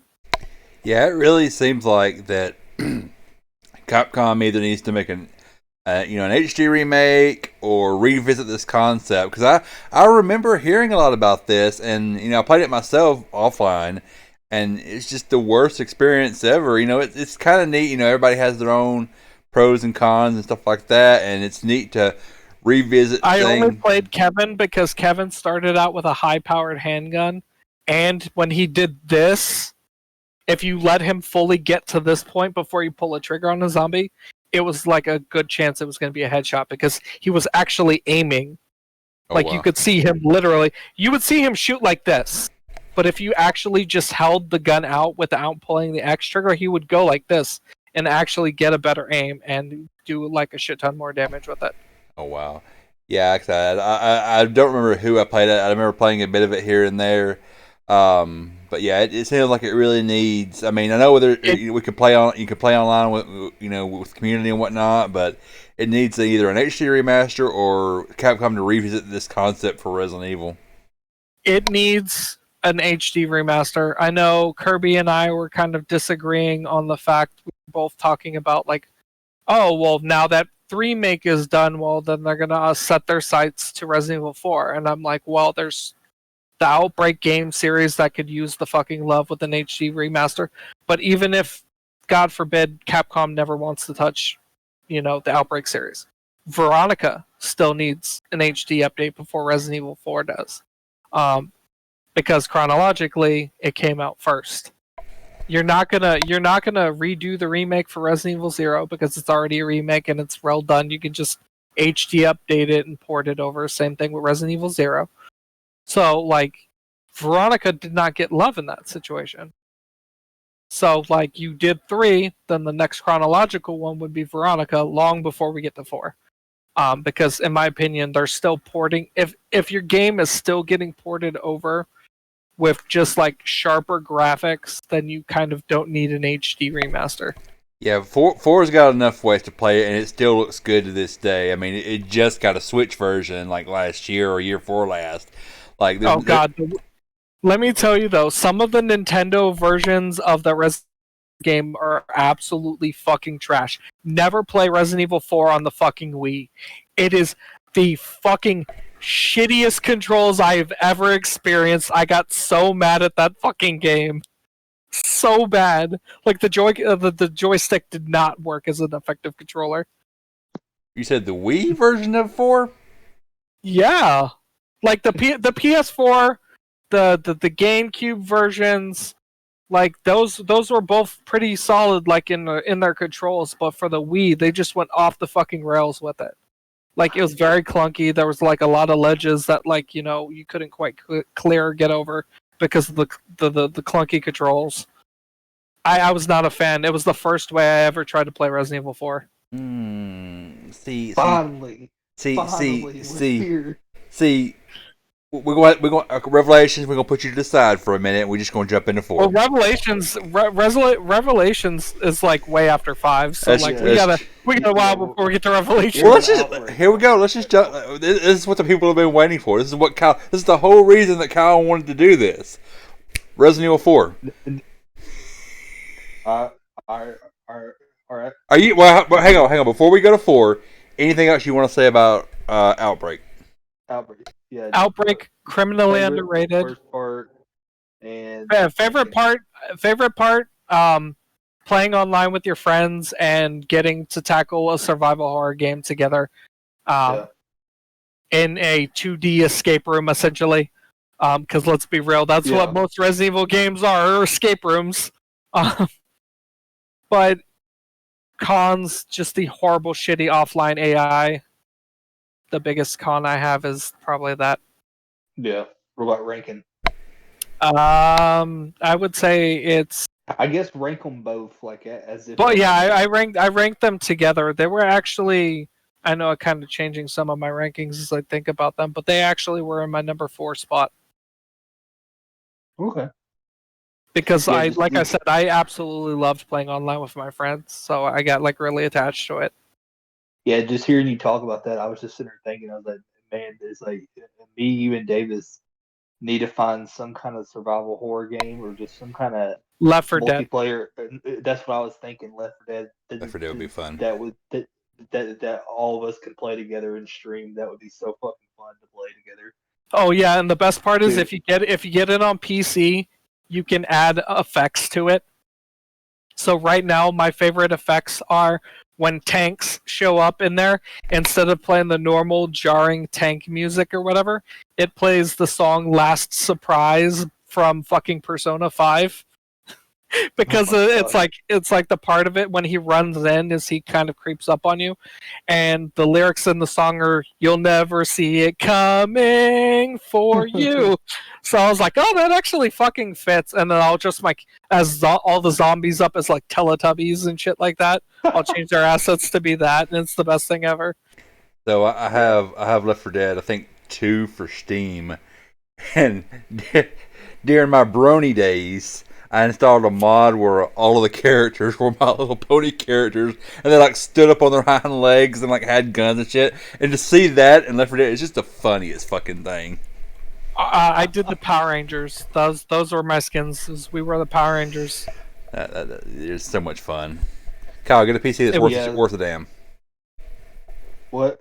I said get a PC that's worth a damn. Hey, listen, just tell me your budget, send me the money, and I'll pick the parts for you. That's what I do for a living. If only something was like, we could find something that was crossplay. Amazon has like somewhat decent pre-built gaming PCs that you could buy that aren't like break in the bank. I would say like sub $1,000. Yeah. I mean, like I got mine. Yeah, I think it was like $800 or something like that. Thinking, like especially if we could all three play Outbreak together, I think that'd be a blast. Yeah, for sure. But yeah, anyway, let's move on. We're going to Resident Evil 4, and I guess we'll start with Davis. Pros and cons. Pros. The whole game is just it's just it's fun. It's so fun. Like it's not Resident Evil. I will be the first to say it's not Resident Evil. But holy fucking shit! It's just the enemies like are smart. They work together. Leon. I don't know how I really. I mean, I guess Leon's personality goes from rookie police officer to this badass secret agent. You're like, wait, what? Huh? How? Um, just the amount of weapons you get. Your knife is really fucking good. Like it's like, but after Veronica's great knife. You could literally play the whole game with your knife, and sometimes it's a better option to use the knife instead of a gun. The merchant, you can buy different weapons. You find different weapons. You can upgrade weapons. The merchant is the weirdest fucking thing to me because like everybody else in that fucking village is infected, and here this fucking guy is not affected in any way, shape, or form. Who's just like, you know what? Fuck it. Zombie apocalypse, capitalism. Yeah. Gotta make that money, bitch. Here's some fucking bullets. I'm just gonna help this random American in the middle of wherever it's in the middle of my country. Yeah. I mean, I guess that's one way to fucking have a presidential coup or some sort. Right. And it's funny, if you're playing on normal mode, he's apparently immortal. You can kill him, and he's like, "Oh, hey, what are you buying?" What are you buying? What are you selling? Oh, if you shoot him, he'll also get scared and run off too. Yeah. Or attack you back. Yeah. Price. Yep. It's the bosses and characters are just the most over the top, ridiculous shit. It's so fun. Oh god, it's such a good game. How do you feel about the quick time events?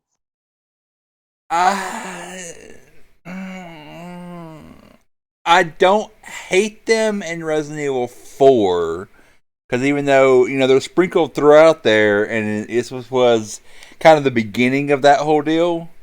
Before it was like every game, every moment was a quick time event and everything ever. So, it wasn't that bad, and it's like one of the first times where you're like, oh, cool, cutscene. Let me put my controller down and get a quick drink. Oh, I'm dead. What? Huh? What happened? Yeah. Cons? I mean, that's what happened if you didn't make up your decision with Nemesis. If you would just like walk away when the decision screen was flashing or whatever, time would run up and he would just run up and fucking slug you. Yeah. I've died so many times that way in Resident Evil 3. Let me see. Let me think. So cons of it's bad. As much as I love the game, I will say this was the beginning of the end for Resident Evil as we know it. It was a gradual shift from survival horror to survival action to Chris punching a boulder. And whatever the fuck 6 was. And we'll get to that.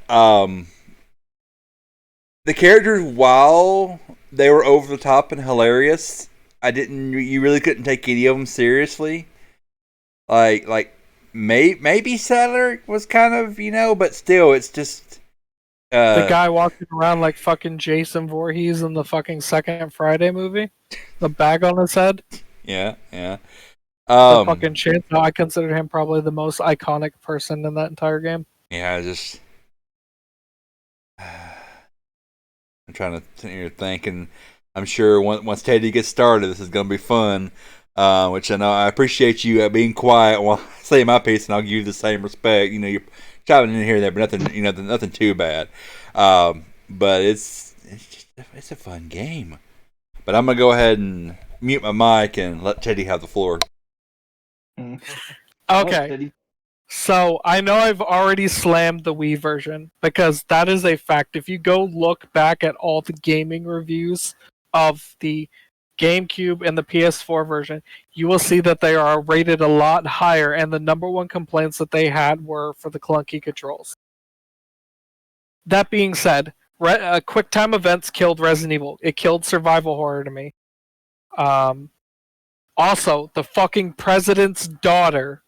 I swear to God, I've never wanted to kill somebody more than Navi, but that bitch. I will sit there and say Resident Evil Outbreak had the fucking worst ever offline AI. She's a close fucking second. Because she was always throwing herself in fucking danger for no fucking reason. And I also, like, a major con of it that I will say is I agree with them. I don't like how Leon went immediately from rookie cop to fucking secret agent, man. I absolutely thought it escalated really quickly and was really stupid. Like honestly, it ruined credibility for Leon for me. We needed a game between 2 and 4. I know we got a bunch, but I mean, we needed a game between 2 and 4 that's like how Leon went from rookie cop to working for the goddamn president as a secret agent. Like, we need. So, go ahead. Part of that is actually answered in OG Resident Evil 3. Because in OG Resident Evil 3, you could unlock post-game stories. And one of them is actually about the Secret Service having Leon in like an interrogation room. And they're trying to find out where Sherry Birkin is. And he refuses to give him up. And the president comes in and says, I have a job for you. So there is some sort of like tie-in, but he literally does not go from badass cop to fucking secret agent, man. Like, overnight. That's literally how they made him. I like the bosses. I like the smarter AI because it makes it more competitive for me. It was a change up that kind of Resident Evil needed at that point because survival horror wasn't doing that great at that point. Like, some may argue this is where the pendulum swung back to the other side of Silent Hill having the better games. With like Silent Hill like 3, Silent Hill The Room. Resident Evil 4, like I said, QuickTime events killed it. Like, the graphics were good. I would give it that. Like, the graphics still hold up. But outside of that, I don't have a lot of good things to say about this. Like, there are some neat, like, Easter eggs in it, but it was the fundamental shift, and I know a lot of people hold on to it, like, religiously. But think, if we did not have Resident Evil 4 and it wasn't so successful because people held on to it, we wouldn't have had 5 in that direction. And we definitely fucking sure we wouldn't have had 6 for its abysmalness. Like, the following games that came off of it after in the same style would not have existed. And maybe we would have had, like, actual survival horror without having to wait a total of 1, 2, 3, 4, 5, 6, 7, 8, 9, 10, 11 years for it to return back to survival horror. Yeah, it's just like I love 4 and I sing its praises, but like I said earlier, it was the beginning of the end for Resident Evil. If I could never ever play Resident Evil, if like I go through from like Resident Evil 1 all the way down to Resident Evil Village when it comes out and I play them all in order, I will be more than happy to gladly skip 4. 4, 5, and 6. 5 at least gave me, in my opinion, it gave me Wesker. I already love Wesker. But like, the boulder punching was fucking meme worthy. Like, I thought that was fucking great. Yeah, oh yeah. Like, I thought fucking as jacked as Chris Redfield was in that, he damn for sure better be able to punch a fucking boulder. Right. Because if he fucking collapses from one fucking zombie swinging at him, I'm going to be very disappointed. Right. But well, hang on, I'll let you go ahead and... No, I finished my thought. That was like my pros and my cons. Gotcha. So, let's go to the Wii version for a second here. You keep shitting on that. So originally it came out on GameCube and was supposed to be a GameCube exclusive.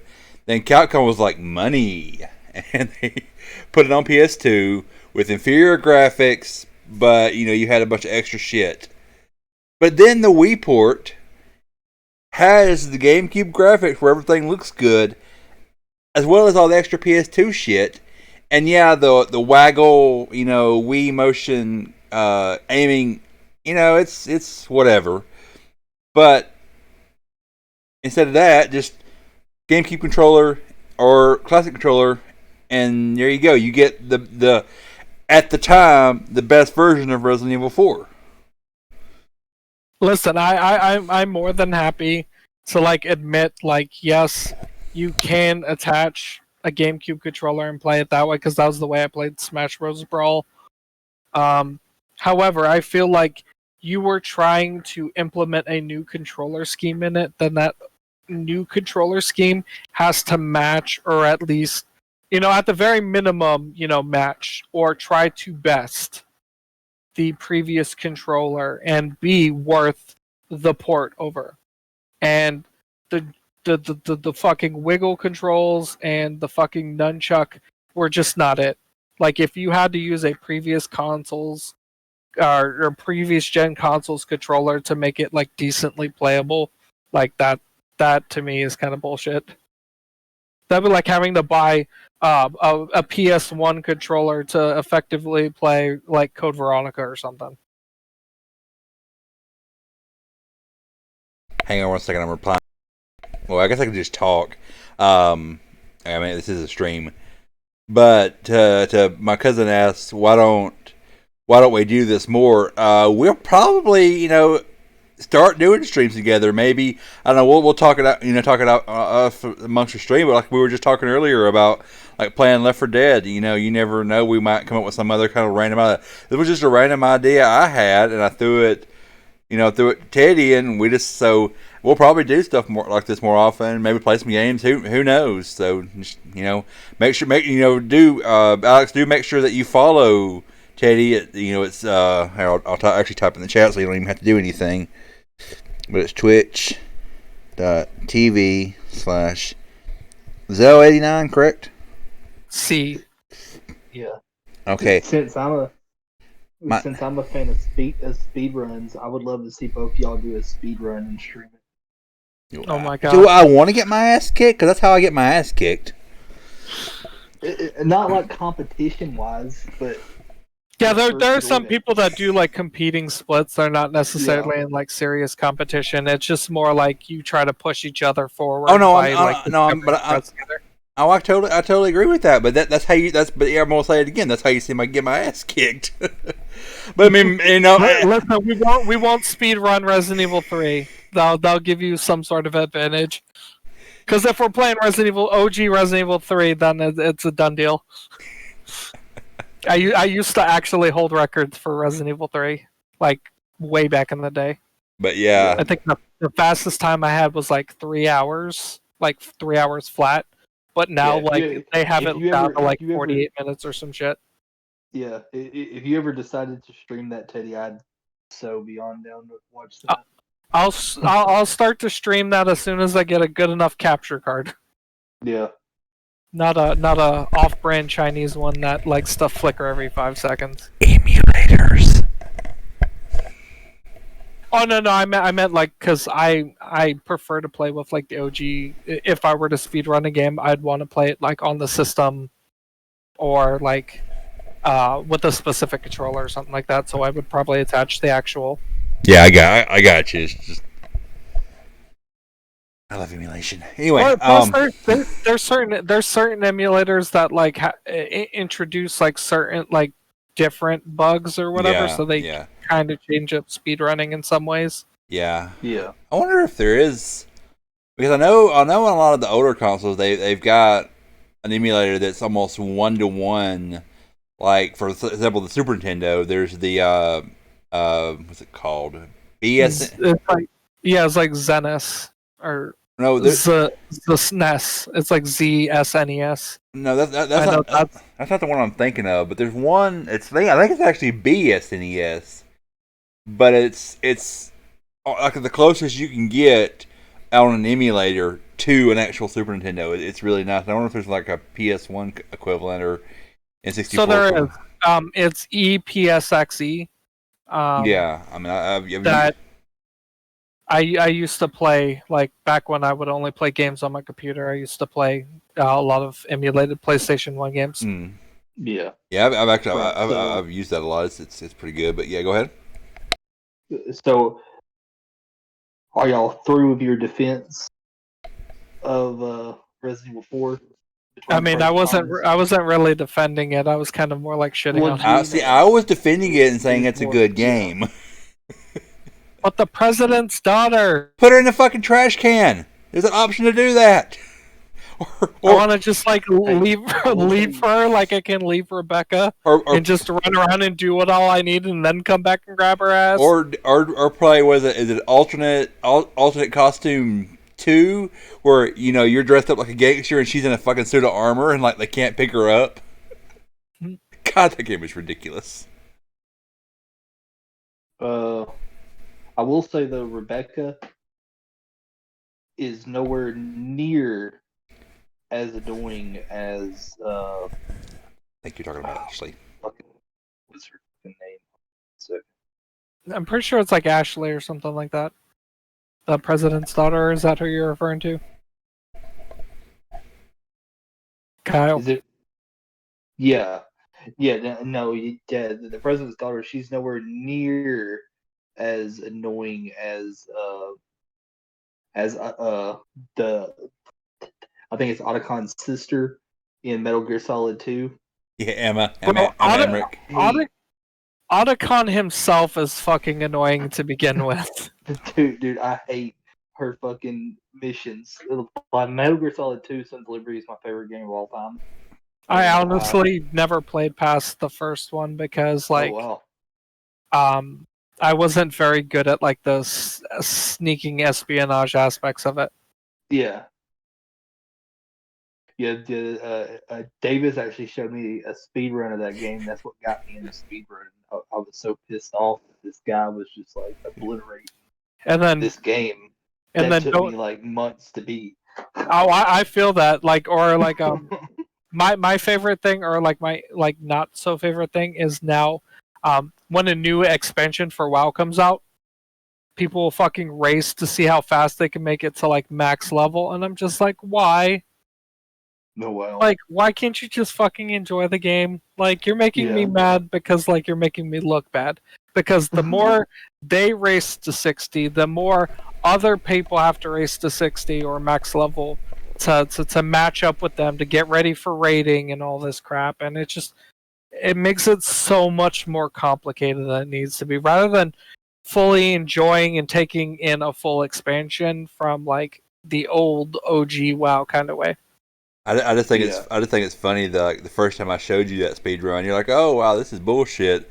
And then I introduced you to GDQ, and you watched your own speed runs. And the next day at work, you're like, fuck speed runs. not fuck them as in like you know hate them, but just the stuff that people figure out and can do in speed runs, and you're just like, it's so fucking wild. Yeah. How did you fucking discover that this one fucking frame allows you to clip through a fucking wall? Did you just run at every single piece of the wall till you fucking clip through? Right? Yeah. Like that's the way I like, feel. That's the way I feel about the Metroid Prime speedruns or the Ratchet and Clank speedruns. They clip through the fucking walls a lot, and I'm just like, come on now. Yeah, right. I saw one. I forgot. I forgot which one it was. There's a Resident Evil speedrun I saw where they figured out that if you cut the graphics down low enough, that a knife counts as two or three hits. I think that's 2 remake. Yeah, and I was like, "Are you fucking kidding me? Who thinks of this?" Yeah, you turn the graphics to low and you turn off VSync. That's what it is. It's the same thing for Resident Evil 3 because they both use the same engine. Yeah. All right. Resident Evil 4. I guess we'll go back to Teddy. Favorite and worst part. Favorite part. Fucking the guy with the fucking sack over his head and the chainsaw. I thought he was a really fucking cool villain. I thought he was actually honestly probably the only scary part of the entire fucking game. And it was very nice to see like essentially what I viewed as a mashup of like two fictional like serial killers, I guess. I don't know how to explain them any other way. Of like Jason Voorhees and Leatherface. Yeah. Because the chainsaw and the fact that he was like all bloody with the apron on, that's like clearly Leatherface. And then the potato sack on his fucking head was clearly a nod to Jason with the one eye coming through. So like it was very cool to see like if they did like a fusion dance, that's what they would look like. Worst part of the game is the fucking president's daughter. If I could, I would kill her and then just tell the president, I went in, I tried to save her. However, we were overrun by these assailants and she saved me at the price of her own life. Here's her lifeless body. Here you go. I tried to save her, but I couldn't. I would put a bullet in the back of her head in a fucking heartbeat. Davis? So, to play off what Teddy said real quick before I give mine, that whole scene in the very beginning of the game where, like, you know, you go in the room, everyone's coming after you, you know, they break in the window, they start hitting the door, and all of a sudden you hear, you're like, oh, fuck, what? Yeah, that whole scene, that whole part was great. He was so good, they brought him back for Resident Evil 5. Yeah. But yeah, the best part, let me think.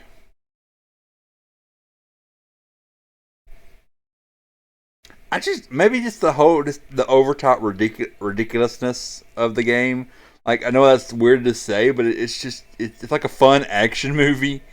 But maybe the different weapons and how you can upgrade them. That was also really cool. I'm gonna probably say something like that.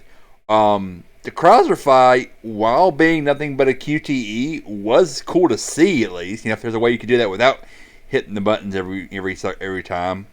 But you know, the worst part is it's fucking Ashley. God. Yeah. And like let me know, Teddy, you can shoot her. It's just that when you do, it's like Leon's like, oh no, and I'm like, no, you should be saying fuck yes. He'd be like, I should have done this shit a long time ago. Yep. President of the United States of who? I don't know him. Yeah, right. Throw me into this fucking foreign territory with all these people trying to kill me? Yeah, I'm sorry. This blonde hair, blue-eyed girl's not worth the trouble. Nope. White women, man. I tell you, white women. I made the mistake of the first time I played it. I went to that dock and I shot at the water because someone told me to. Yeah. Didn't end well.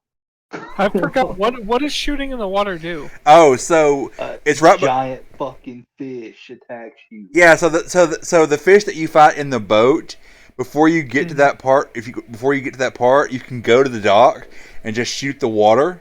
And if you do that enough times, the giant fucking fish is like, "Fuck you, buddy." Chomp, you're dead. Eat you, yeah. Nice. Immediately, yeah.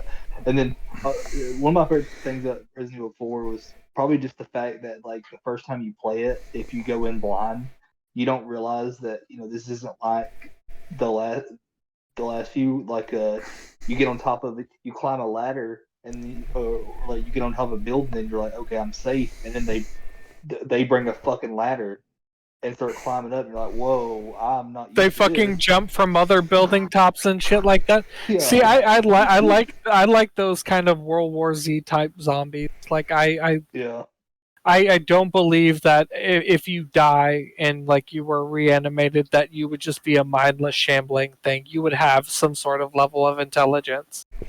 I just think too, like, you know, to play off that ridiculousness. Even in the beginning, when you go to that, you can climb that giant tower, that huge ladder, and then you can just turn around and just jump off, and you're fine. You're like, you didn't, you know, shatter your kneecaps or anything. I know you're supposed to be fall damage.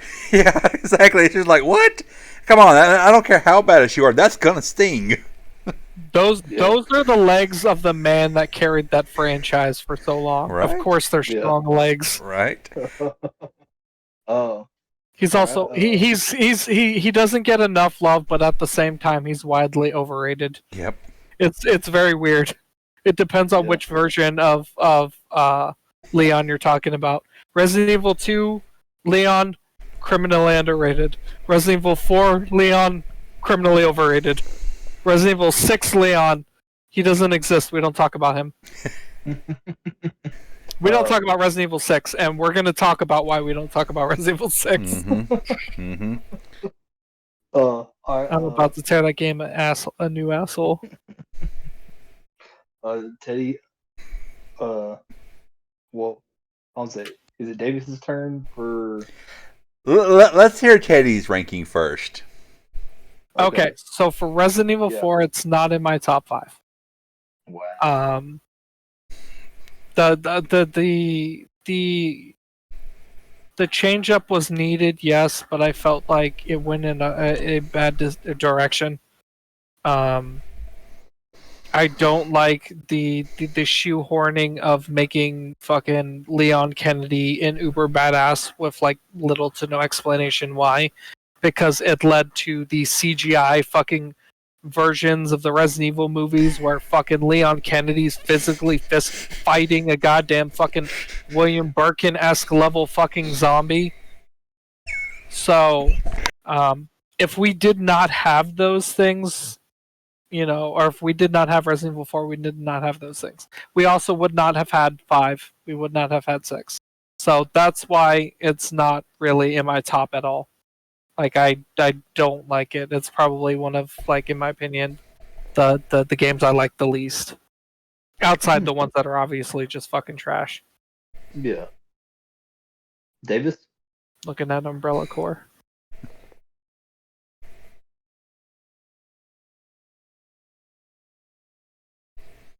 Davis? I'm not flipping you off in British.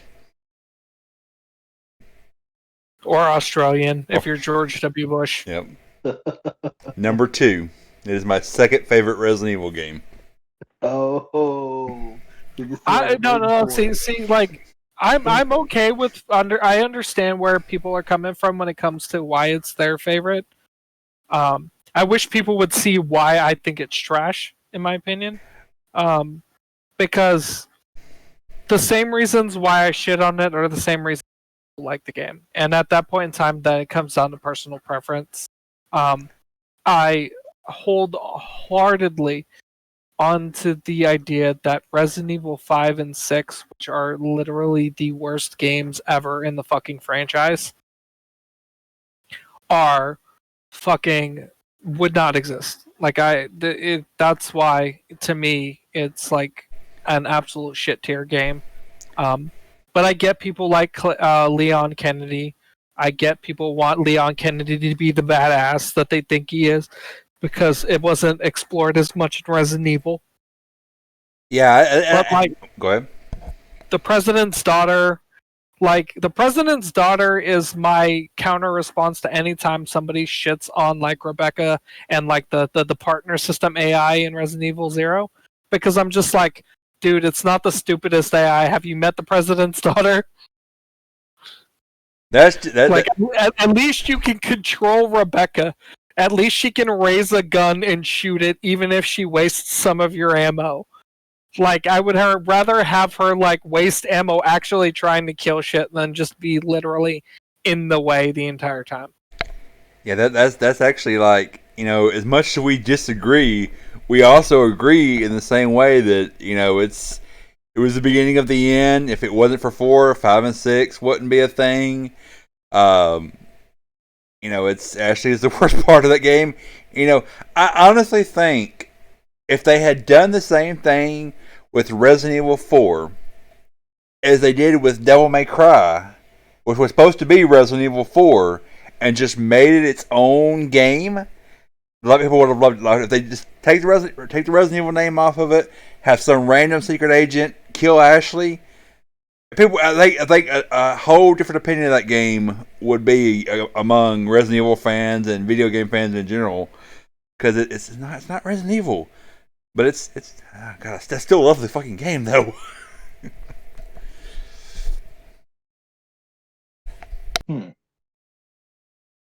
Very interesting.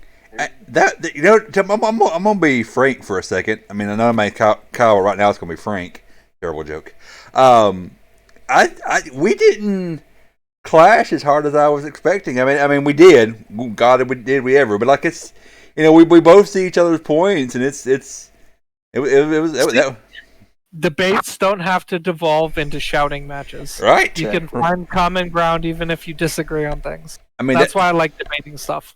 Yeah, I mean that's against certain people, anyways. yeah, and that's actually one of the things. I don't mean to get political for just a second here, but a guy I work with, who I'm not going to say he's like far right, but he's pretty right.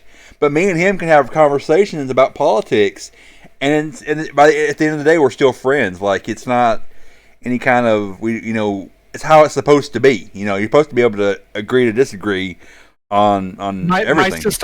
My sister Kelly voted for Trump, and I voted against Trump, and I absolutely cannot stand Trump. And I literally had to talk to her during the election, and I was like, "Look, we may have disagreeing opinions on Trump, and you support him, but I still love you." Yeah. You don't have to God, I hate people. But anyway, this is Resident Evil. This is not politics. All right. I mean, I will get more debative about politics than I will about Resident Evil, because I can at least see other points on like people's love for Resident Evil, stuff like that. Politics, like there are some things you can't compromise on. Yep. But all right. Moving on. We'll get into some of the worser parts of the franchise. We'll go to Resident Evil 5. You skipped Operation Raccoon City. He probably did that on purpose. Wait, no. Sorry. Again. I'm way ahead of you. I derped on it. The Umbrella Chronicles is what you like skipped over, but that's okay because it's the Umbrella Chronicles and it's the fucking shittiest game ever. It's not even a Resident Evil game. I mean, to give it, there's some of them I'm skipping, like the lesser known ones. To give Umbrella Chronicles and Darkside Chronicles a little bit of credit, at least you could actually if you had the proper gun attachment, you could make make it kind of a light gun game, and it was bad, but it wasn't like terrible. But I don't know, some of the ways they did the stories, I didn't really like, and just they took the mechanics of fucking Pokemon Snap and applied them to a Resident Evil shooter game. Yeah. Like Dead Aim was already trash. Survivor 2 Code Veronica was trash. Survivor was trash.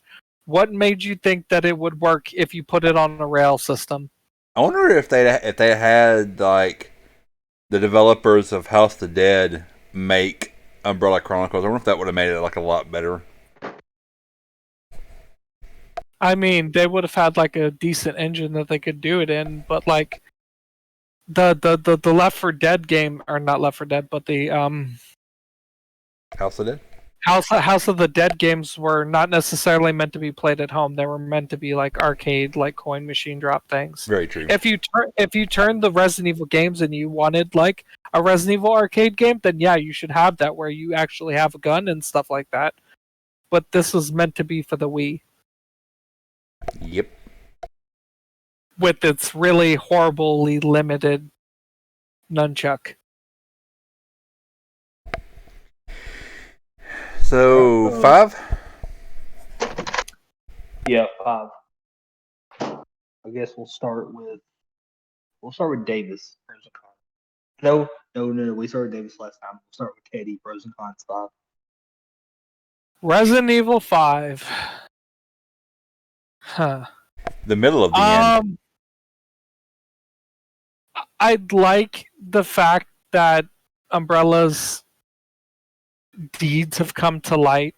I love how like the government and stuff has fully stepped in to try to combat Umbrella's weapons, and it touches light on a lot of like arms races that a lot of countries go through with the United States, like Russia with nuclear weapons, Iran, Afghanistan, Syria, Iraq, with nuclear energy, against the United States, stuff like that. So like it was nice in that sense to see like a division had been created to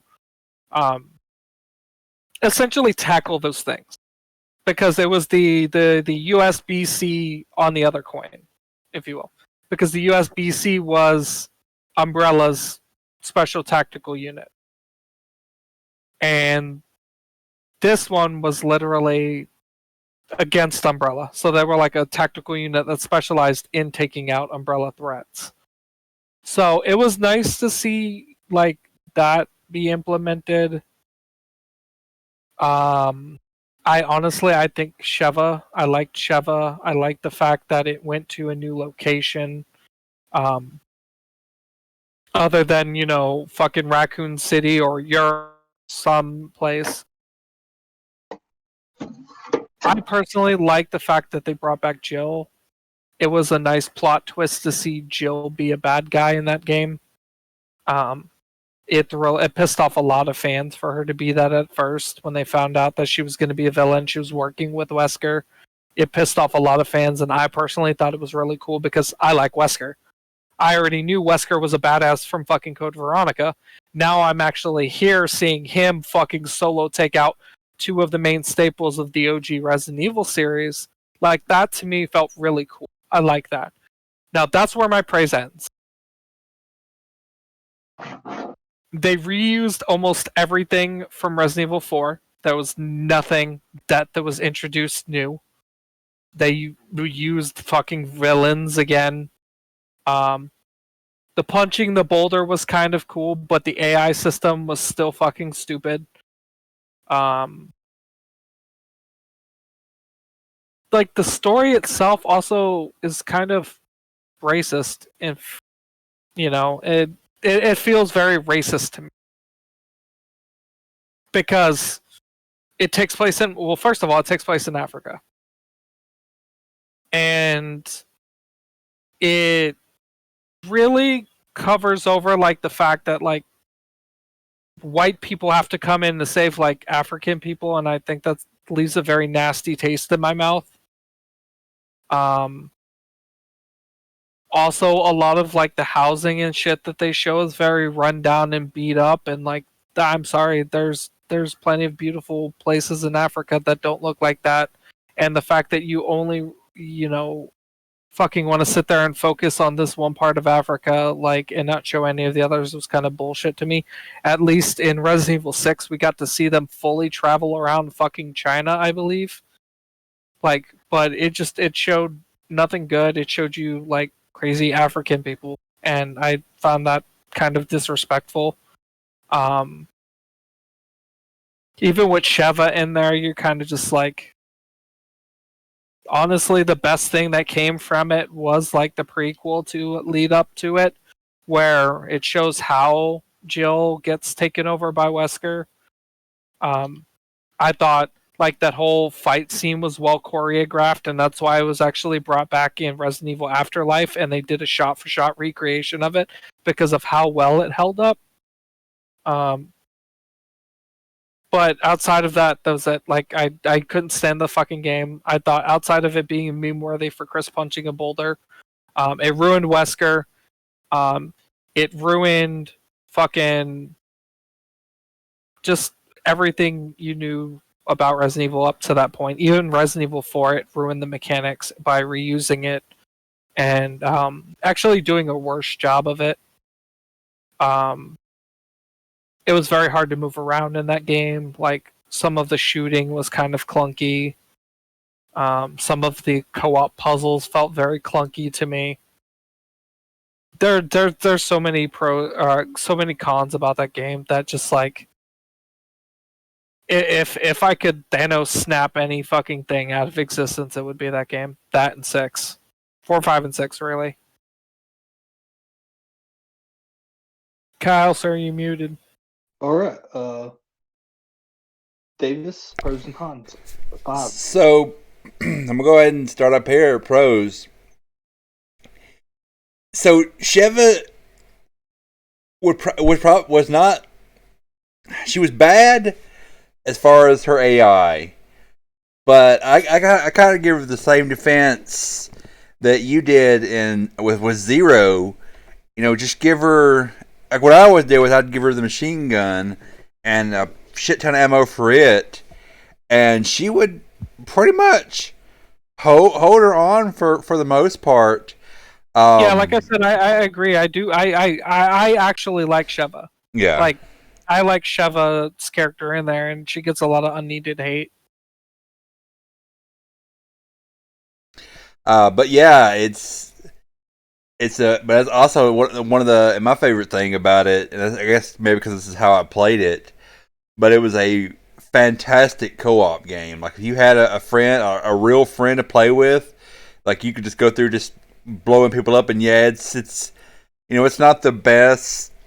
Like its story's okay. It's got some good parts and some bad parts, and I like half agree with you on the America coming to save Africa, like white guy kind of deal, because I believe it was supposed to be a rundown area because of of Wesker's meddling and how the virus had went crazy. And I agree.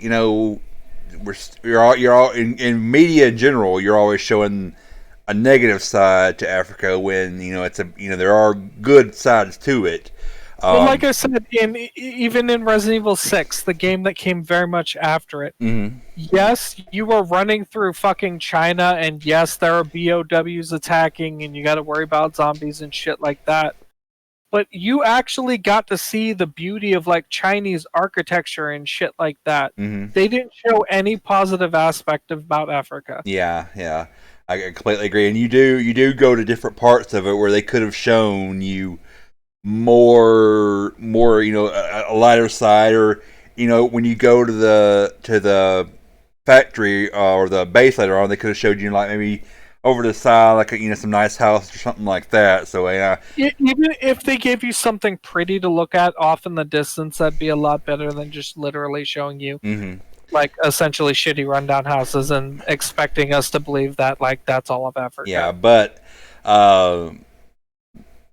and more good things, like it really is I guess maybe if I played a single player it was not as good, and she was kind of AI weight level, she's a little the AI is kind of weird, but if playing with a real person is just a thing, because I actually played that online with a friend of mine, and it was an enjoyable experience. But like I agree, it's like I said a minute ago, it's kind of the middle of the end, because like you said earlier, it just reuses a lot of the same types of enemies and types of stuff from 4. There's not a whole lot new, and I mean it is cool, like the whole Wesker comes back and he's even more of a crazy badass, and he's taken down 2 of the main characters with he can goddamn shadow dodge fucking rocket launcher missiles, right? Like what? Yep. And it's just it's crazy how they how they made him and whatnot, and how final fight what. But yeah, like I said, cons. It did have a kind of a feel like,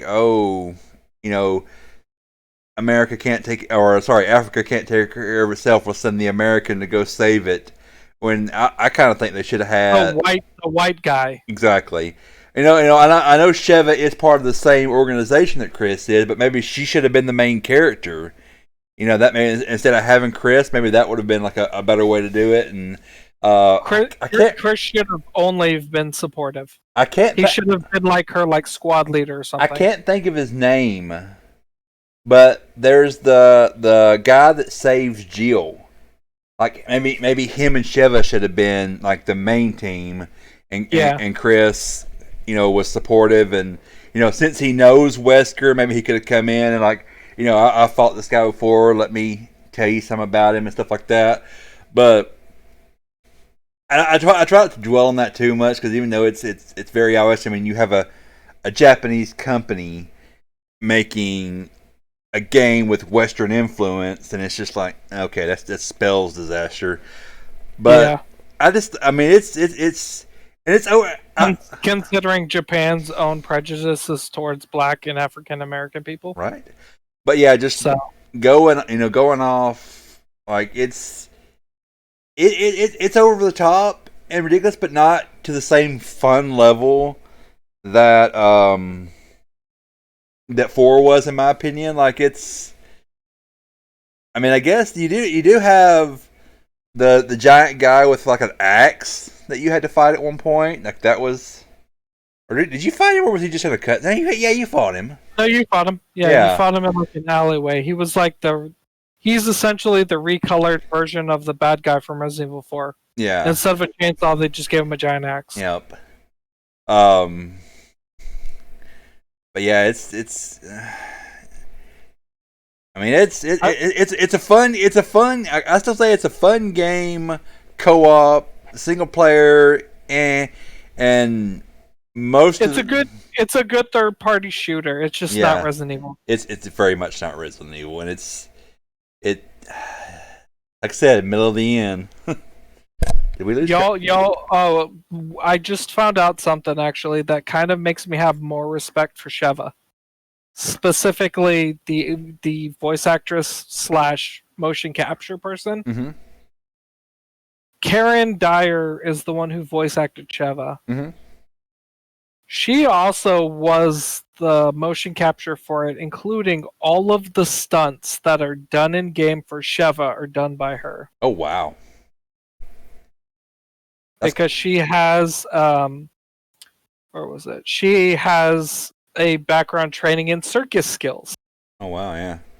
So who knew being a carny meant that you could fucking be a really good fucking stunt double. Well, that kind of makes me, or stunt person for yourself. Yeah, that kind of makes me think of Johnny Young Bosch being the motion capture and the voice of Nero in Devil May Cry 4. Like he basically is that character.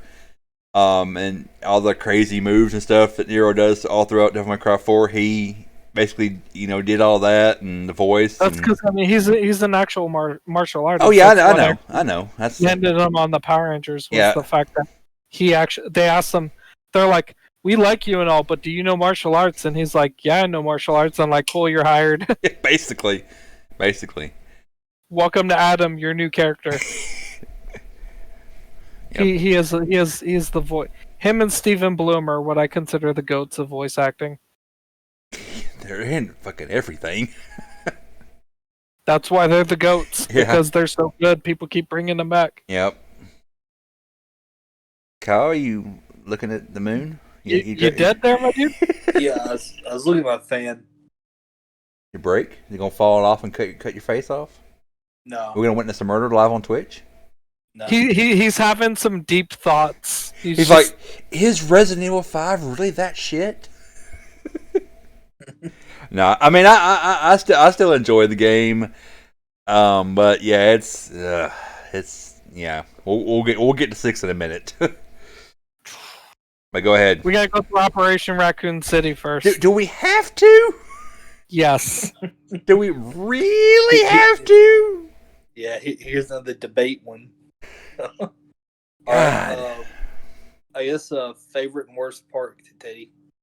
Favorite part, punching a boulder. Least favorite part, the entire fucking storyline. I played an entire game just to get one quick time event that I'm like, I actually fucking enjoy punching a boulder because it's so fucking ridiculous. Yeah, it's almost worth playing the entire game. And like I said, besides it being a fun co-op game, just that whole ending sequence, you're like, what the fuck is going on with this game? Going through the swamp aspect of it was the stupidest and most infuriating fucking part of that game. I hated having to use that boat to go around and shit. If you stepped in water, you got fucking eaten. It's like crocodiles, yes, they're prevalent, but they don't go near man-made shit. Nope. Like, come on now. Davis? Oh, worst. sorry. I've read it. Favorite and worst. Best part. Probably the co-op aspect, because that's how I played the game, and it's just I think like if me and Prescott, or even me and you, Teddy, like play through the game together, we'd have a lot of fun with it. I mean, it'd be dumb and ridiculous, and we'd be bitching the whole time. But I mean, we would go through the game knowing what we got into, so we wouldn't be taking it as serious. yeah, maybe have a few drinks. I wouldn't be aiming at people's heads. I'd be trying to shoot them in the dick and shit. Oh, that'd be fun. Listen, there's no point in shooting them in the head anymore. You blow off their fucking head, the fucking centipede thing fucking pops out. Yeah, now it's suddenly harder to kill, and it's like, come on. Maybe I should go back and say that's the worst part of 4 when that shit starts happening, and you're like, oh, so headshots don't mean shit now. Oh, goddamn. Because like even in Remake, they have a similar concept where there's like the face fucking hugger thing that has like the fucking tentacle that stabs at you. But if you shoot it in the face, it still dies. Yep. It doesn't blow off a normal zombie head, then it appears. It's just like I want to take that game and throw it in the fire. Why couldn't I punch boulders in like fucking Operation Raccoon City? That would have made that game so much better.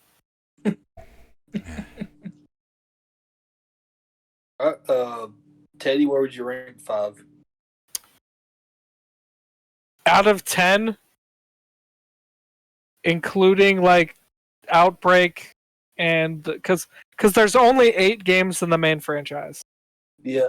Like Resident Evil through Resident Evil Village.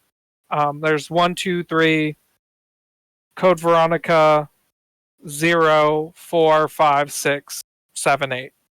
Those are like the main ones. If I'm including the remakes in them, which I am, I consider those separate. It wouldn't crack my top 10. It'd be nowhere near my fucking top 10. There's a special spot saved more than any other games on here for the 2 worst fucking games in the franchise, and 5 is one of them. Davis? 8 or 9 probably. Like it's in my top 10. I guess just because the way I played it, and I had fun with it. But I see all of its flaws. But still, I might even say it's 10. 8, 9, or 10, depending on my mood. Yeah, I'm going with that. All right. Next, should we do Revelations or Operation Raccoon City? So we can do Revelations first, if we want to go over it. And remember, we're doing Revelations 1 and 2. 1 and 2. Yeah, so let's start with Revelations then. Teddy, go ahead, pros and cons. Resident Evil Revelations, I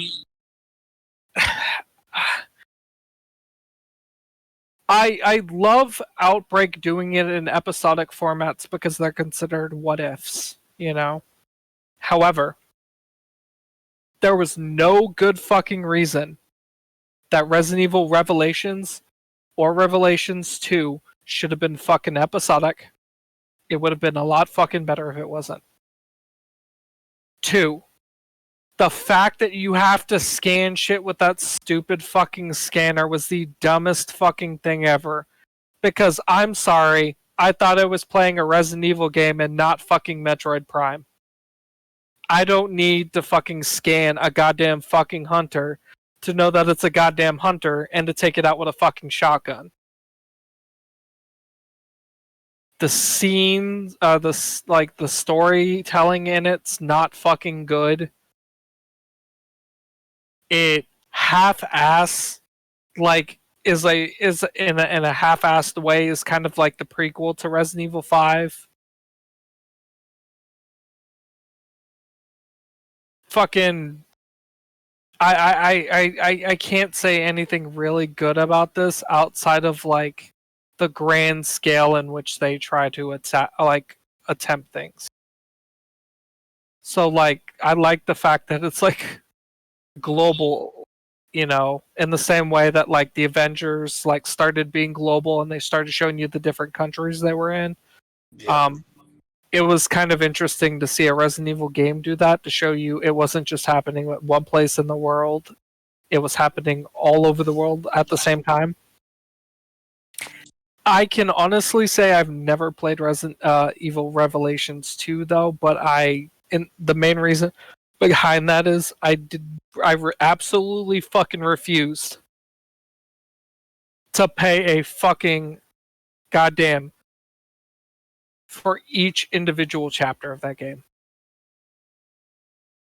Absolutely not. Yeah. For all of fucking Square Enix's worth and the fact that all the flack that they got for splitting up Resident Evil 7, they did a smart way about doing it. Revelations 2 was literally a fucking cash grab. There's nothing I will say good about like either of those games at all in any way, shape, or form. Like they don't exist in Resident Evil canon to me. Yeah.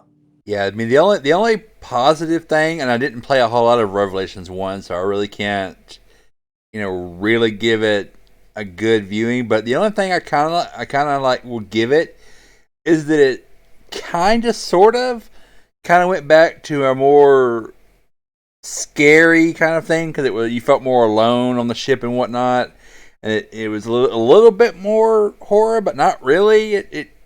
It was like fake survival horror. I kind of felt like most of the horror came from the fact that like it was super dark and all you really had was like that flashlight to explore. Yeah, and shit would pop up in that way. The puzzles in no way, shape, or form were any kind of complex. It still had that clunky third person, over the shoulder fucking shooter type feel to it. Like the fact that a good majority of it takes place on a fucking empty ship is just kind of like, why the fuck did you go to the ship if you know that nobody's on it? Just blow the fucking ship up. Like, it's infected. Just fucking launch a Jewish space laser at it like fucking Marjorie Taylor Greene believes, and just fucking take it out, man. Problem fucking solved. Yep. If it can cause California to burn, it can take out a fucking zombie apocalypse. I'm just saying. Yep. Oh my God. But yeah, it's it was kind of neat. It was on 3DS. At the time, 3DS didn't really have a whole lot of games, so it was neat for that. But it's not good. Especially in Revelations 2, I hear. So I think I want to say actually Joey played it, Kyle, and said like, apparently now you can actually buy it all in one package, and it's not terrible, but it's not good either. But I don't know. Maybe someday I'll play it just for the fuck of it. Actually, I think I own it on Steam. I think I got it on a Steam sale. Revelations are part of the start of the whole fucking DLC microtransactions and game companies releasing less and less of a game and then charging you fucking $1 million to add that content after the fact when it should be there day one. Yep. That's why nowadays you just give a game a year and there you go. Now you can buy the entire thing for $20. Yeah, like I won't buy any season pass. I will wait till the Game of the Year edition comes out because one, all of the bugs that were there are not going to be there day one if you get it. Plus, I'm not paying for a bunch of fucking DLC. I still keep getting fucked on fighting games though. I bought Mortal Kombat 11, the day it come out, and now there's Ultimate Mortal Kombat 11. I'm like, God damn it, bro! That's how I felt about Dragon Ball Fighters. Yeah. I got that game, and then they came out with Goku Black. They came out with Super Saiyan Blue, Goku and Vegeta. They came in with fucking Beerus, and a lot of those fucking people you had to unlock through like season passes. Now they've got Master Roshi in there. He was just one of the latest drops and shit like that. Yep. So like I'm just like, fuck, dude. I'll wait till like the definitive version of that comes out, and then I'll fucking play it with my friends. They've got to be close to releasing that. 'Cause that game's been out a while. I can't believe they haven't made the Ultimate Dragon Ball Fighters. I'm pretty sure they did, but like they if you purchase it at that point in time, it comes with it covers the last set of the releases because past their set planned releases now. They're not going to release any more fighters for it. Gotcha. Because there's too many characters in Dragon Ball Z that you can turn, or even Dragon Ball Super, that you can literally turn into a fighter and put in that game. So I mean, they have to keep the fight library down. Budokai Tenkaichi 3 literally has everybody in it. It's just Budokai Tenkaichi 3 also is a inferior version of Budokai 3. Oh, of course it is. Yeah. There are people that praise to Tenkaichi, and I'm like, no, just play Budokai 3. It's so much better. Budokai 3 gave us the what-if scenario of fucking Cell, instead of absorbing fucking Android 18, absorbing fucking Piccolo. And he's like this tiny Cell Junior sized fucking Cell. No. It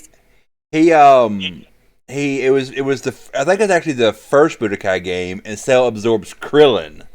And it like turns orange, and he's tiny, and he's... Yeah, I'm pretty sure that also happens in Budokai 3. Or they put reference to it. It may have. I haven't played either one of those. Oh, I remember what it was. I remember it was.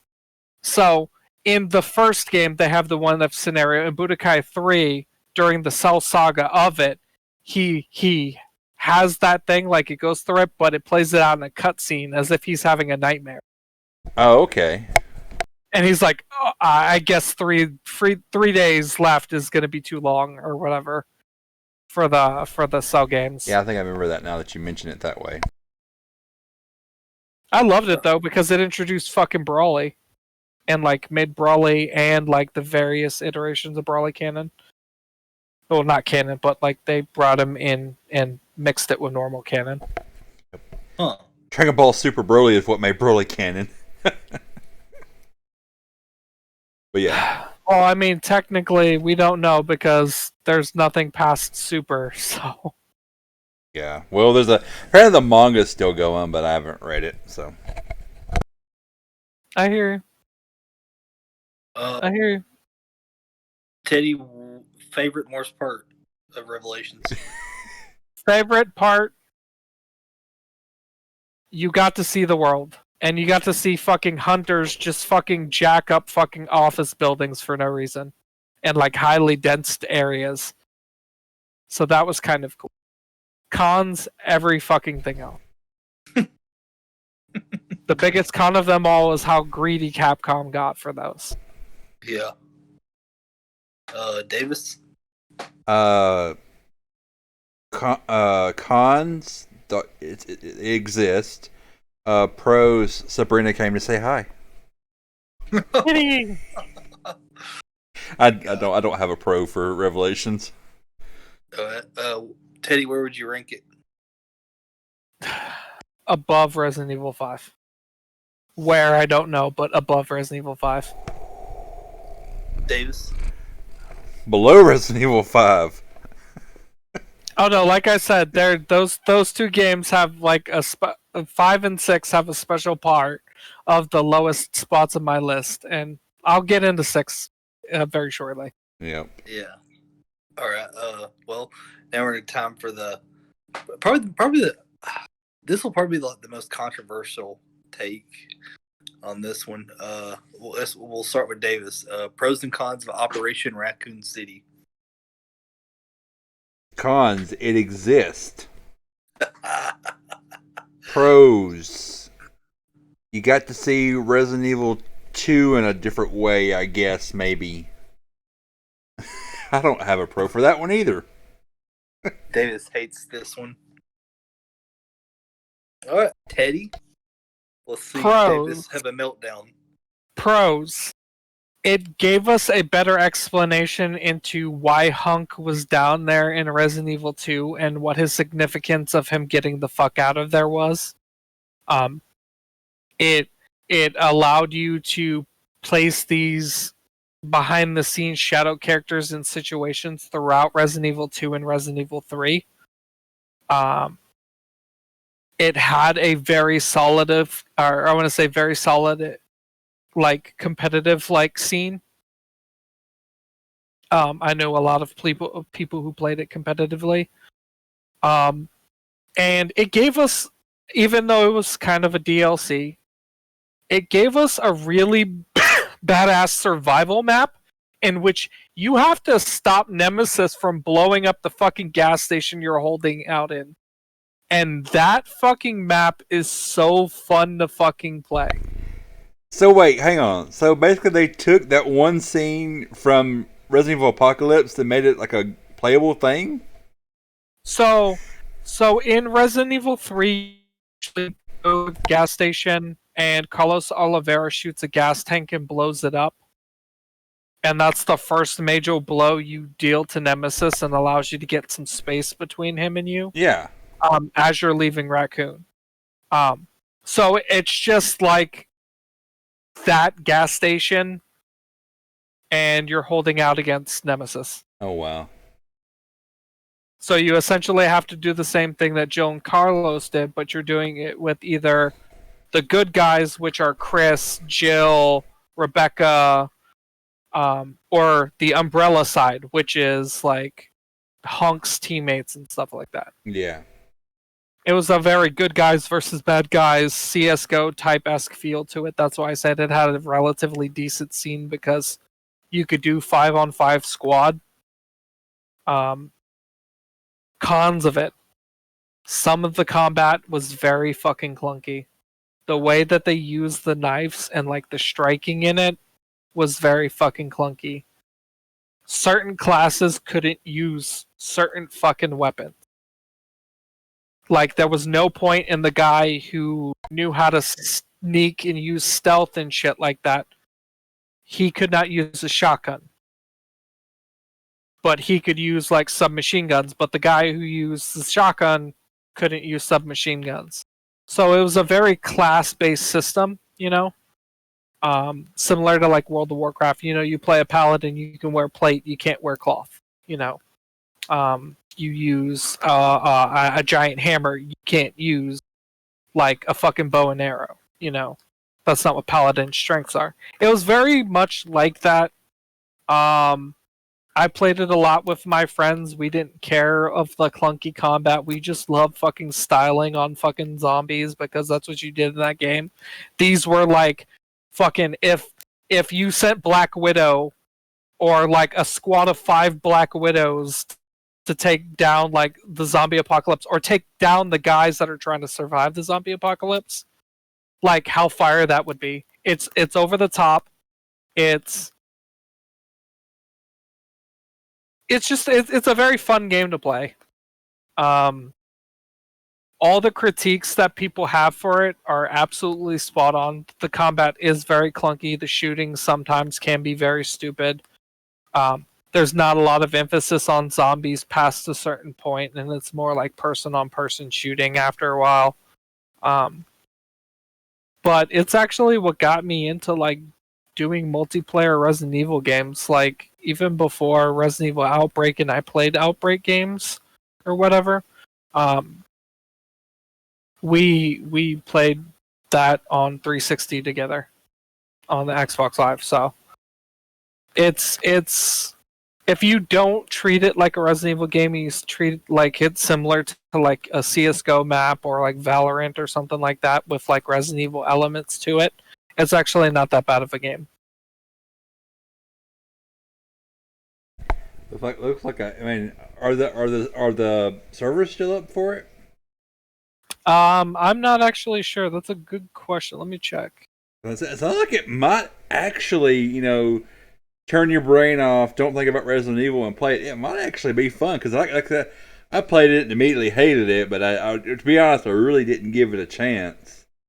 But okay, bye Sabrina. But I think it was made during the same company did Lost Planet. Okay. I'm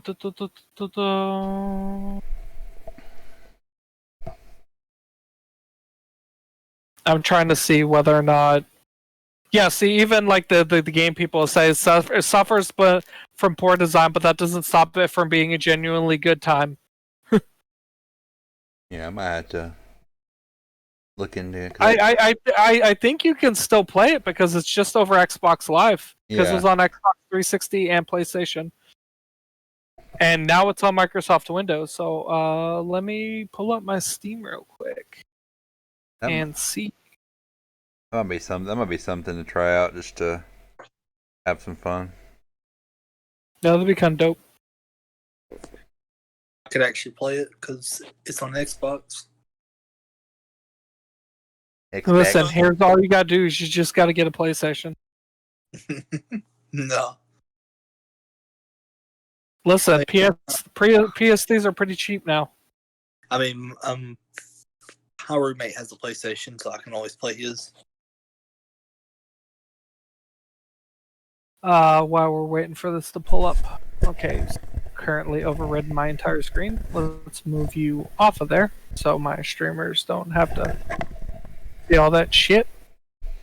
Speaking of which, while we are kind of pulling this up, I'm going to actually do a 60-second ad break. So if you guys do not want to see the ads, you can either continue to watch over on Kyric's channel, or you can subscribe to my channel, or use your Twitch Prime subscription to not have to see these ads.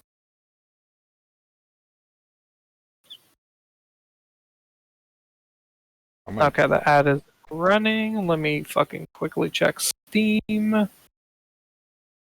I'm pretty sure it says it's on here. Yes. Oh, and it's only $5.99. January, what the fuck? Stupid Steam, that is not my birthday. So if you want the complete pack, it is $7.99. Oh wow. Not bad. And that comes with all of the weapon packs, the costume packs, the Echo 6 expansion pack, 1 and 2, the power weapons pack, Renegade, yeah, all the different classes, their different weapon stashes. This is actually, like I said, I personally felt that it was like a really good game. I liked it's a very turn your brain off and just fucking pew pew pew zombies. Yeah. Like that's it never tries to be anything other than that. It just tries to show you what happens behind the scenes. And how like Umbrella, even if Leon, Claire, and them think that they're safe, that they're never really truly safe because Umbrella's sending somebody after them. Because that's what Tyrant was. That's what Mr. X was. They were there to sweep the city and take out any remaining survivors so it could never blow back on Umbrella. It worked too well for them. No, it did not. Alright, I mean, that's because Wesker had to keep fucking around and sending them all over the fucking planet. Right. Kinda hard to erase the evidence when you're fucking out there selling it to fucking the black market. Right. Are you back, Teddy? Yeah, I'm back. Cool. awesome. I guess,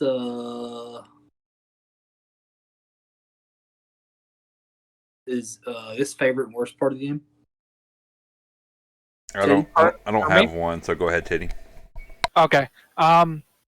Favorite part of the game. That Nemesis scenario that I told you guys. I absolutely loved the fact that you got to full on take Nemesis. And it's actually what implemented Nemesis's first appearance with a machine gun. Huh. That they actually ended up later using in the movie, and they end up also using in the remake of it as well, because they wanted to give him more than one threat, and they wanted to put less emphasis on all of his fucking tentacles. Yeah.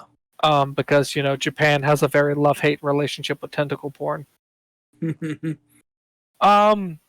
The thing that the worst part about it, I would say, is the clunkiness, of some of the combat and the shooting. Okay. Davis, do you have a ranking for this? NA. Okay. Teddy? This is actually, I love it, but like I would say it's about a 7 for me. 7? Okay. Not bad. All right. Now we go to Resident Evil 6. Before we start that shit show, it's kind of funny to me how our views on 5 and Raccoon City are like it's like it's like my views on 5. I like the game. It's a good co-op game, but I know it's not good. And you're kind of the same way with Raccoon City. That's interesting how it turned out to be like that. Because you can make a game without making like racist like allusions, and I think that's the big difference between the two of them for me. Is they treat Africa short like shitty like poor country, and there's a lot of like I want to say rich, but like they have a very diverse like country over there. Also a correction on you. What's that? The Resident Evil Apocalypse movie came out before Operation Raccoon City, so I guess they took the machine gun from that movie to give him in that game. That's a possibility. I mean, either way, I feel like it was still a good upgrade. Yeah. I'm not disputing what you say at all. It's just I was like that didn't sound right in my head because I was like I know that movie came out and I was quite young. But yeah, I mean, Operation Raccoon City came out in like what was it? I just looked up and said 2012. Really, fucking 2012 of all years, Jesus Christ. Yep, and then that Resident Evil Apocalypse came out in 2004. I didn't realize that fucking game came out that late. Jesus Christ, I got married for the first time that year. It didn't last long. No. We got divorced by 2014, so. So, time for the shit show? Yeah. And the end of Resident Evil? God. Pros and cons, Davis. Resident Evil 6. Cons? Is it just I don't know everything? I really can't think of like one specific. There's so much I didn't like about 6. But pros. Let me think. Leon's campaign was kind of fun in certain ways.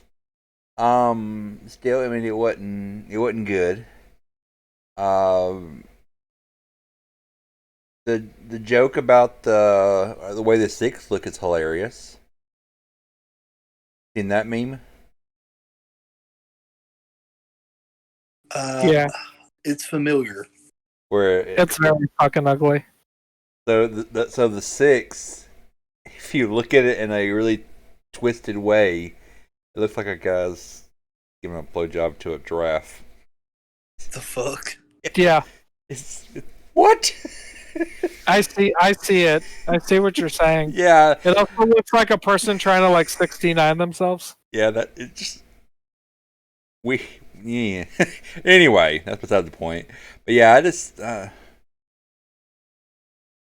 don't know. It was over the top in the worst way possible, like not even in a fun way, just hey, let's make a crazy action game, but make it dumb.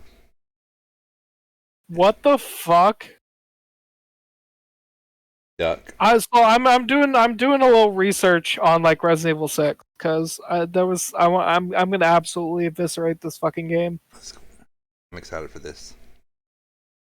Apparently, on the PC version, the Mercenary mode features an exclusive subscription mode called No Mercy, which apparently also involves the cast of Left 4 Dead. What? Yeah. Now I will give that credit. The mercenary mode of 6 was pretty fun, but the merch mode is always fun. I mean, yeah, it's never been bad. You just blowing away zombies. Like even the 3DS version of Resident Evil Mercenaries was fun. So it is like the second to last. I'm gonna send it in Discord. It is the second to last sentence. It does not Discord. Just pop out of here real quick. Here. Look under the gameplay section. And it's number 17. Like the cited number 17.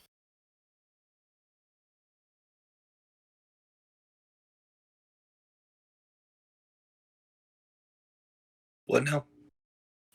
So I sent a link that was showing that the mercenary mode for this game actually included Left 4 Dead 2 characters.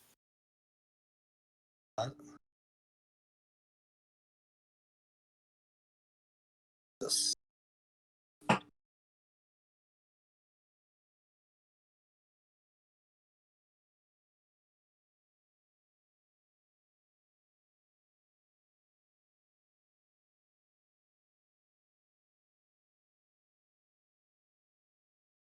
Wow. I think that's kind of dope. Yeah. Hey guys, I don't mean to cut this short though.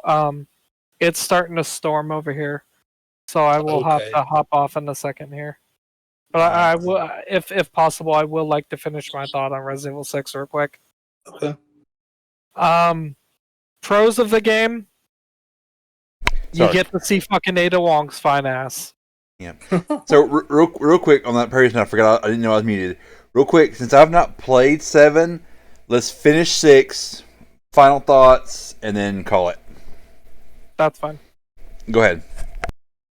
So anyways, pros: you get to see Ada Wong's fine ass in that nice outfit. Cons: every single fucking else. They assembled like the fucking most emo of fucking Chris's, the secret agent man Leon Kennedy, Ada Wong, who somehow like fucking multiple iterations of her, and they grow her in like a fucking test tube now for some fucking reason. They gave us fucking Albert Wesker's fucking son, and he's with Sherry Birkin. Like, this story literally made no fucking sense. You went all over the fucking world, and they did episodic format again. And it was not good. It was not worth the bullshit to go through to try to get unlimited ammo. The main baddies in the series felt fucking just not. Neo, Umbrella in general were fucking stupid. Like, everything about this game was just absolutely ass. Everything about this game. I mean, even though it was episodic, at least most of the game was there. Like, I think the only thing you had to pay for was it Ada stuff, or was that free DLC? So I know they had a free DLC, but like I think a lot of their stuff was like related to like getting unlimited ammo without having to farm all the gold and shit. Gotcha. But like, it was not a good game at all.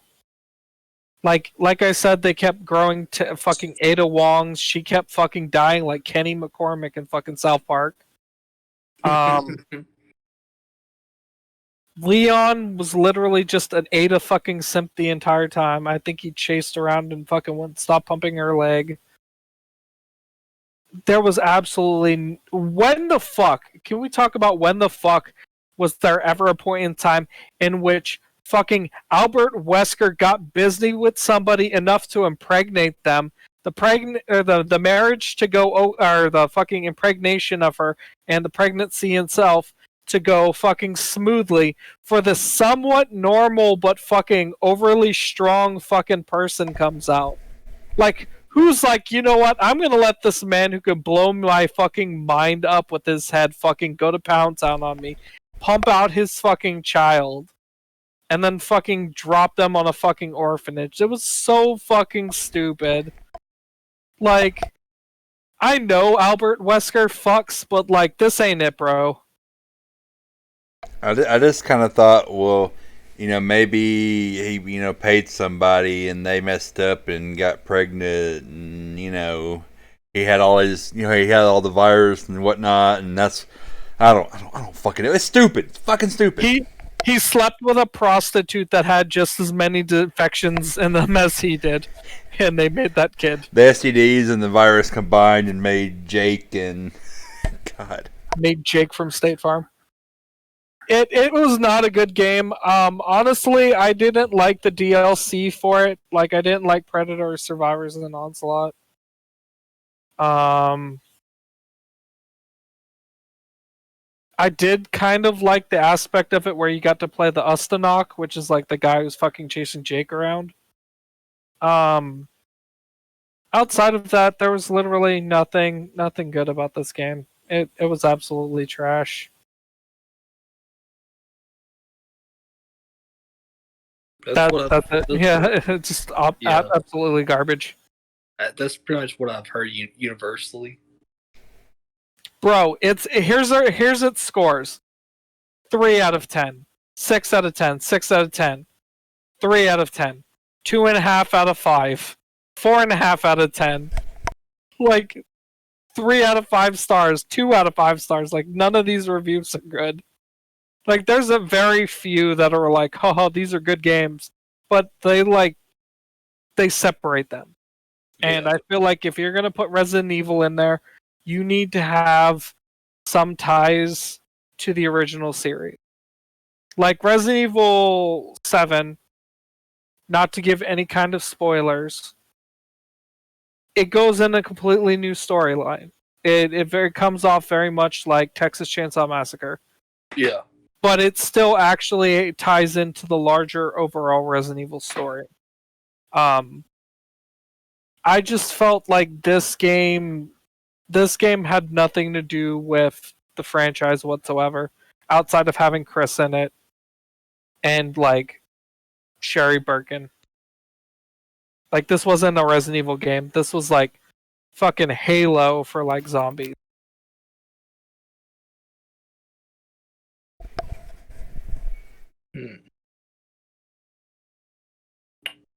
Davis, favorite and worst part? Favorite part, Mercenaries mode, and all the gay fanfic that came out about Chris and Pierce. Oh my god, the sniper, they're so fucking emo together. It's so God. Worst, everything else. Teddy? Worst part about it, every fucking aspect about it. Best part about it, when it fucking ended. This is the one Resident Evil game I will never ever go play again. Nope. I would fucking shoot myself in the dick and play Resident Evil 4 again before I will ever touch this fucking piece of shit. You couldn't even convince me to like co-op it with you for maybe a charity stream. I might play it, if I'm raising money for something, but I'm not. No, God, it's so bad. Fucking, the charity would be to fucking take me out of a coma from fucking playing that game. I'd have to medically be induced into a fucking coma because like of how fucking frustrated and how fucking angry I would get at how stupid that game is. Yeah. That game to me is the Thanksgiving 3 of the Resident Evil franchise. Kyle knows what I'm talking about. Wow. It is that fucking bad. Davis, where would you rank this? 1 out of 10. Let's see. We're gonna put it at like 10 billion. It's very fucking bad. It is nowhere on my list. It is literally It is literally last place. The lowest you could fucking be is that game. Yep. It's worse than every Resident Evil game that's come out or that's gonna come out. Like, I don't think they could fuck up that bad again if they tried. Umbrella Chronicles. Oh yeah, don't remind me of bullshit. God. Sorry, not the Umbrella Chronicles. Excuse me. Let me rephrase that. Umbrella Corps. Yeah, that's what it was. The Umbrella Corps. That's the one that is. Nope. Listen, you keep your Call of Duty out of my fucking Resident Evil game. How do you take Operation Raccoon City and take every good thing about it out of the game and just leave all the shitty stuff? That's that game. Huh. Well, is it universally known that Resident Evil 6 is terrible? Hey, we agree on something about the newer Resident Evil games. Yeah. I mean, now we agreed on a lot more, but it's just I like how we're both like that game was shit. Fuck that game. That game was ass. Yeah. Purge it with fire. Like maybe just take the mercenary mode out of it and make that its own game, and that might be fun. But other than that, shit. Can we get like a fucking change.org petition going on to recreate where they buried all the fucking ET Atari cartridges in the desert? Can we just do that with every version of Resident Evil 6? And then just all collectively come together and agree that that game never fucking made it into existence. And what's so bad is they re-released it. Like it comes out on PS3 and 360 and PC, and they're like, oh, let's make a PS4 version. Oh, let's make a Switch version. Let's bundle it with the other shitty Resident Evil game. Because we know they're not worth $60 apart. Maybe they'll be worth $60 together, and even then, the answer is still fucking no. Yeah, I mean, as much as I love Resident Evil 4, it's $15 is like the max. Like, don't Bro, you're expecting me to pay you're expecting me to pay like more than $15 for a GameCube game? No, thank you. Yeah, and I think on Switch, 4, 5, and 6 are $30 a pop. Jesus. That's because Nintendo never really does like pre-used or sale or like pre-used game sales. I know they don't really put anything on sale that's like really good. Yeah, I know. I got 4, and I think it was on the one rare sale where it was like, $10, $15. I was like, yeah, I'll buy that for that. Portable Resident Evil 4 might be fun, but. I haven't played it since I bought it, so Yeah. Well, since we're having since we're ending the stream, we need to set up a part 2 for this because we still got 7, the remakes, and then the movies, and then I have some just some top 5s I want to go over. No problem. So. My thinking for this, right, is we'll come back and we'll address the Resident Evil movie. Yeah. I want to give Davis enough time to fully play and appreciate Resident Evil 7. Yeah. Because it is actually a really great fucking game, and they're gonna play it and they're gonna feel the same way that they did when they played Resident Evil 2 or 3 or Resident Evil 2's remake. Yeah, it is really fucking good, and without it, we would not have Resident Evil 2's remake. If I can not be a bitch and play a first-person horror game, God. Have you ever played BioShock? Not the original, only Infinite. Well, I mean, it's still the same feeling, the same movements as like the BioShock games. Yeah. Infinite, if I understand correctly, is not that much different than the first game. I'm going to look at it again, but yeah, it's. But yeah, I think next time we do this, we'll plan this off stream. But yeah, I think a stream about the movies would be fun because I'm sure our opinions are wild on those too. Yeah. Oh my God, I'm about to go off on every movie that's not Apocalypse or Afterlife. Yeah. By the way, I sent it in our group chat. But that is Resident Evil Gaiden, which is the Game Boy Color game, and just you can see screenshots of it, and you can tell like what they were trying to do in it and how bad the graphics are. Oh no, that yeah, that's sorry, that's not Gaiden. That is the unreleased version of Resident Evil 1. It was supposed to be for Game Boy Color, but it didn't work. Resident Evil Gaiden is the weird RPG-ish game that was on Game Boy Color. Gotcha. Which we should talk about that one. That game was that one's also on Game Boy Color. That's why it popped up when I said Resident Evil on Game Boy Color. Yeah. But that's if you look at the graphics on that, you will see how shitty it is. Yeah, and I don't know why they ever tried to attempt that game on that. Like on the handheld. You know what? As much as I love Resident Evil 2. Fuck the Gamecom version of Resident Evil 2. Have you seen? Oh, you got it's spelled game.com. Just look that up and then Resident Evil 2. Just it's so bad. It's so bad.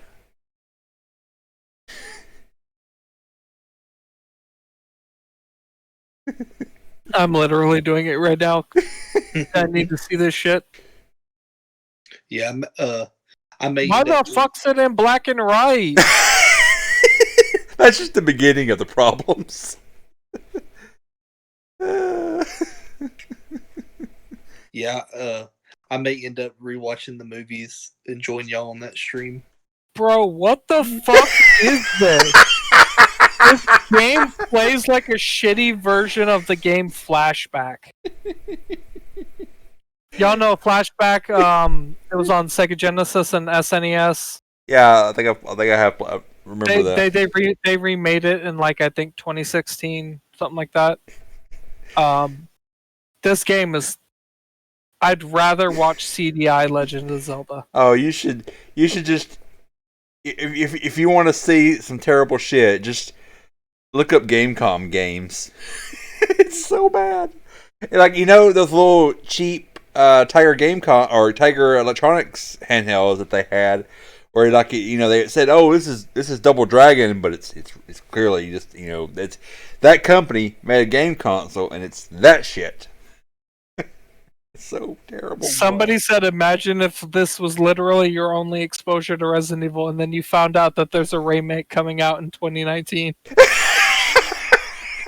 God, to go from that, you'd be like, "Damn, they really remade this game." It's so bad. Oh my god. Somebody also said 1998. In a world of shitty black and white pixelated hell, two survivors wonder why they were ported to a handheld console where frame rate has little meaning and death is the only inevitability. Actually, I think they were working on or thinking about making a port of Resident Evil 2 for Game Boy Advance, but that never happened. That wouldn't fucking work either because the fucking graphics for that was just not there. Yeah, it was the Super Nintendo level. They would have to change the game way too drastically to make that even attempt to work. Listen, they don't need to put any GameCube or any games on the Game Boy that didn't already need to be on the Game Boy. We already saw what happened with Chain of Memories. Oh. There are Kingdom Hearts to make now too. So, I like Chain of Memories storyline. I thought the card system was interesting. However, the hit boxes for a lot of enemies in there were very, very wonky. And it definitely does not translate whatsoever into 3D. It is really bad, the HD version of it on the Kingdom Hearts 1.5 plus 2.5 collection. It is, I fucking swear to God, I want to fucking shoot myself rather than play that fucking game again. But is it better or worse than Resident Evil 6? Worse. Oh shit, you done... I got At that. least I can at least mindlessly shut off my brain and just go to fucking town shooting on stuff. Versus having to deal with the shit show that is figuring out the card system and making sure enemies don't card break you for bullshit things or get stun locked because someone keeps dropping 0 cards on you even though you have like the final strong card that's not a 0. Okay, I will respectfully agree to disagree on that one.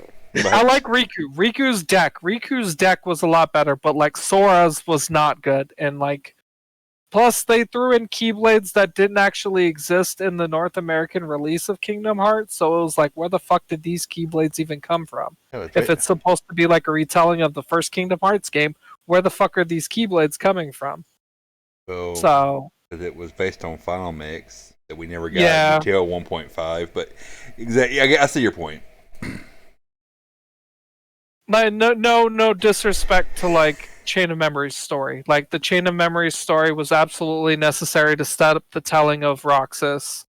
It was absolutely necessary in telling you who Naminé was and why she fell, and how Sora fell into the slumber that he did, that he wakes up from in Kingdom Hearts 2. Yeah, it is absolutely needed for the Kingdom Hearts series, but it's just gameplay mechanic is just. I know they were trying different things, but like, they could have just immediately went to Birth by Sleep's mechanics and then just been set for the rest of the series.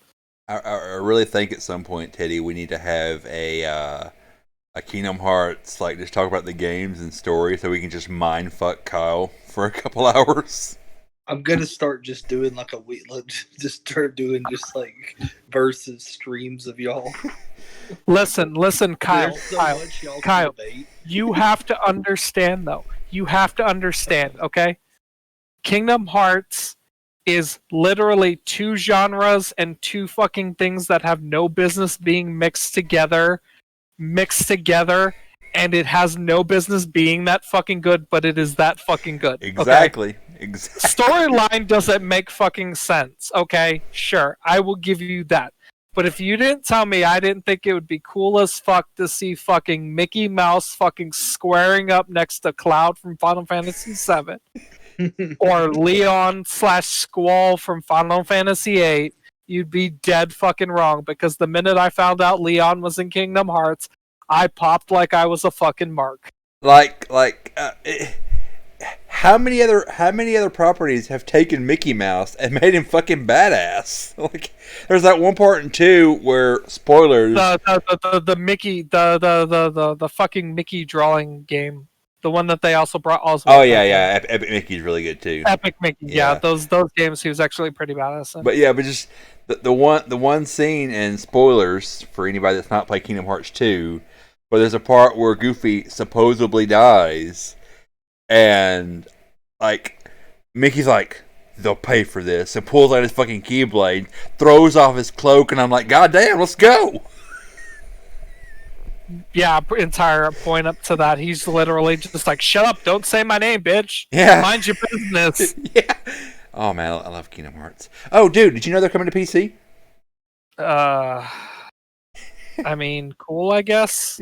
Well, like, the only reason to port it to PC is to make modability. That's exactly. First of all, it's on the. What are you gonna change the battle music to be John Cena's music or something? Could you imagine Sora or fucking Mickey shows up, does that same scene where he's like, "Let's fucking get him," and you hear in the background, "Do do do do." Do do do. First of all, it's exclusive to the Epic Games Store. Second of all, it's way the fuck overpriced. Bro, I'm gonna pirate that shit. That would be fucking fair. Of course. I've bought enough Kingdom Hearts shit. I can pirate the PC versions. Listen, Square Enix owes me for breaking up Final Fantasy VII, okay? They could take a loss on a few bucks that I'm gonna spend on the next 2 Final Fantasy fucking 7 games. Right. But we probably should start wrapping this up, because it's like... Final thoughts, though, play Resident Evil. As far as Resident Evil goes, Final thoughts so far, because we're doing a part 2 to this stream. Yeah. Play every game that's not 4, 5, and 6. Don't play some of the side games unless it's multiplayer and you have a lot of friends. The remakes are always, in my opinion, way better than the originals, with the exception of Resident Evil 3. Resident Evil 3's remake, in my opinion, the point that I was going to get real quick before we go. Everybody bitches about Resident Evil 3 being too short, the remake being too short. Needs to sit there and go back and realize how many hours it takes to beat the OG Resident Evil 3, and actually see that it takes longer, even on a speed run, to finish the remake. So, people can take that and suck a fucking dick about it. It was a good game. It brought back a lot of good Nemesis jump scares. His new design looked fucking good past the burlap sack that they decided to put on his fucking head for some reason. He shows up in the most badass of way. You're just chilling on your fucking phone. You just put the bitch down and boom, Kool-Aid Man busts through the wall. Talking about some, oh yeah, and you're like, oh no, I'm gonna get the fuck out this building. It wasn't as short as people complained about. It has replayability.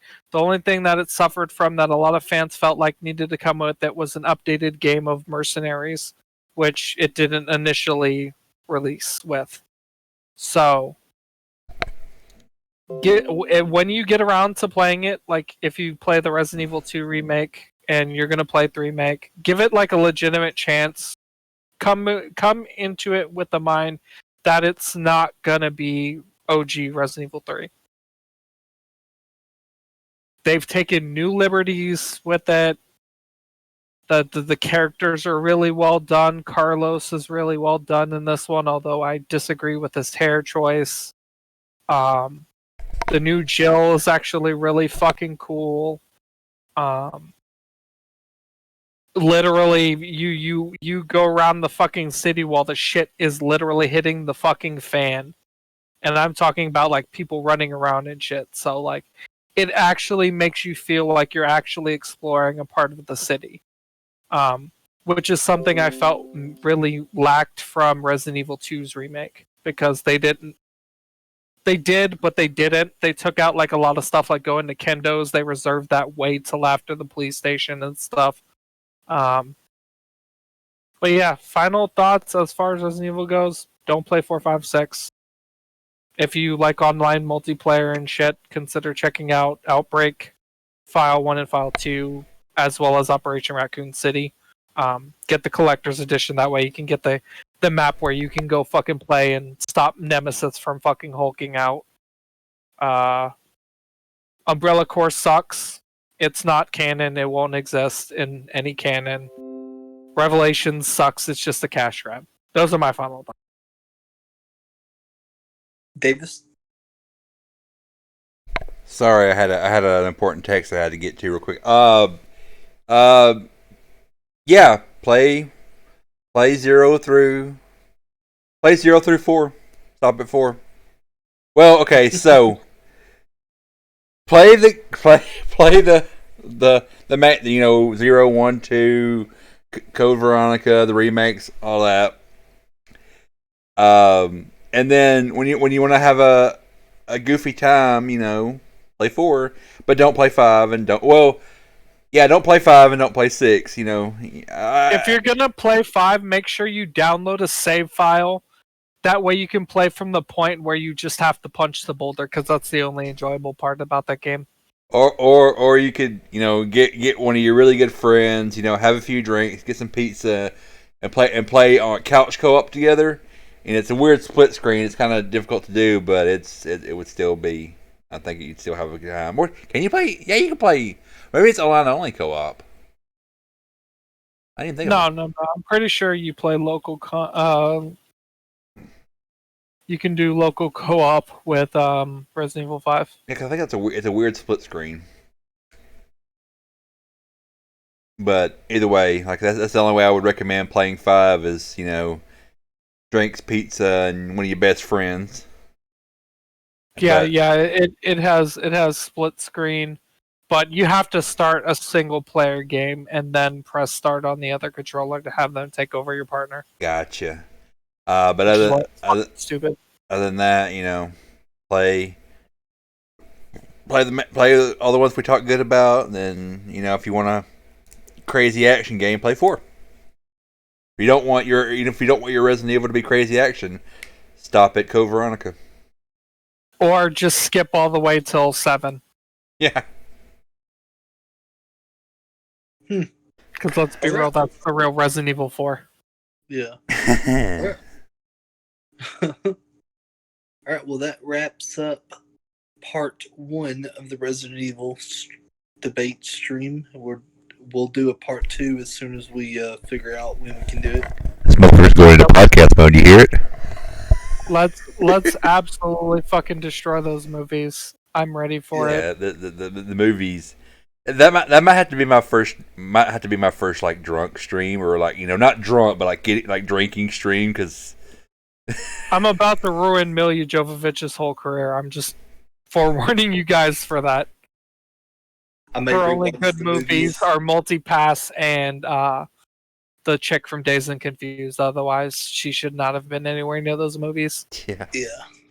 That's a little preview, but thank you guys for so much for co-streaming and having this nice little discussion. Yep, it's been fun. Yeah.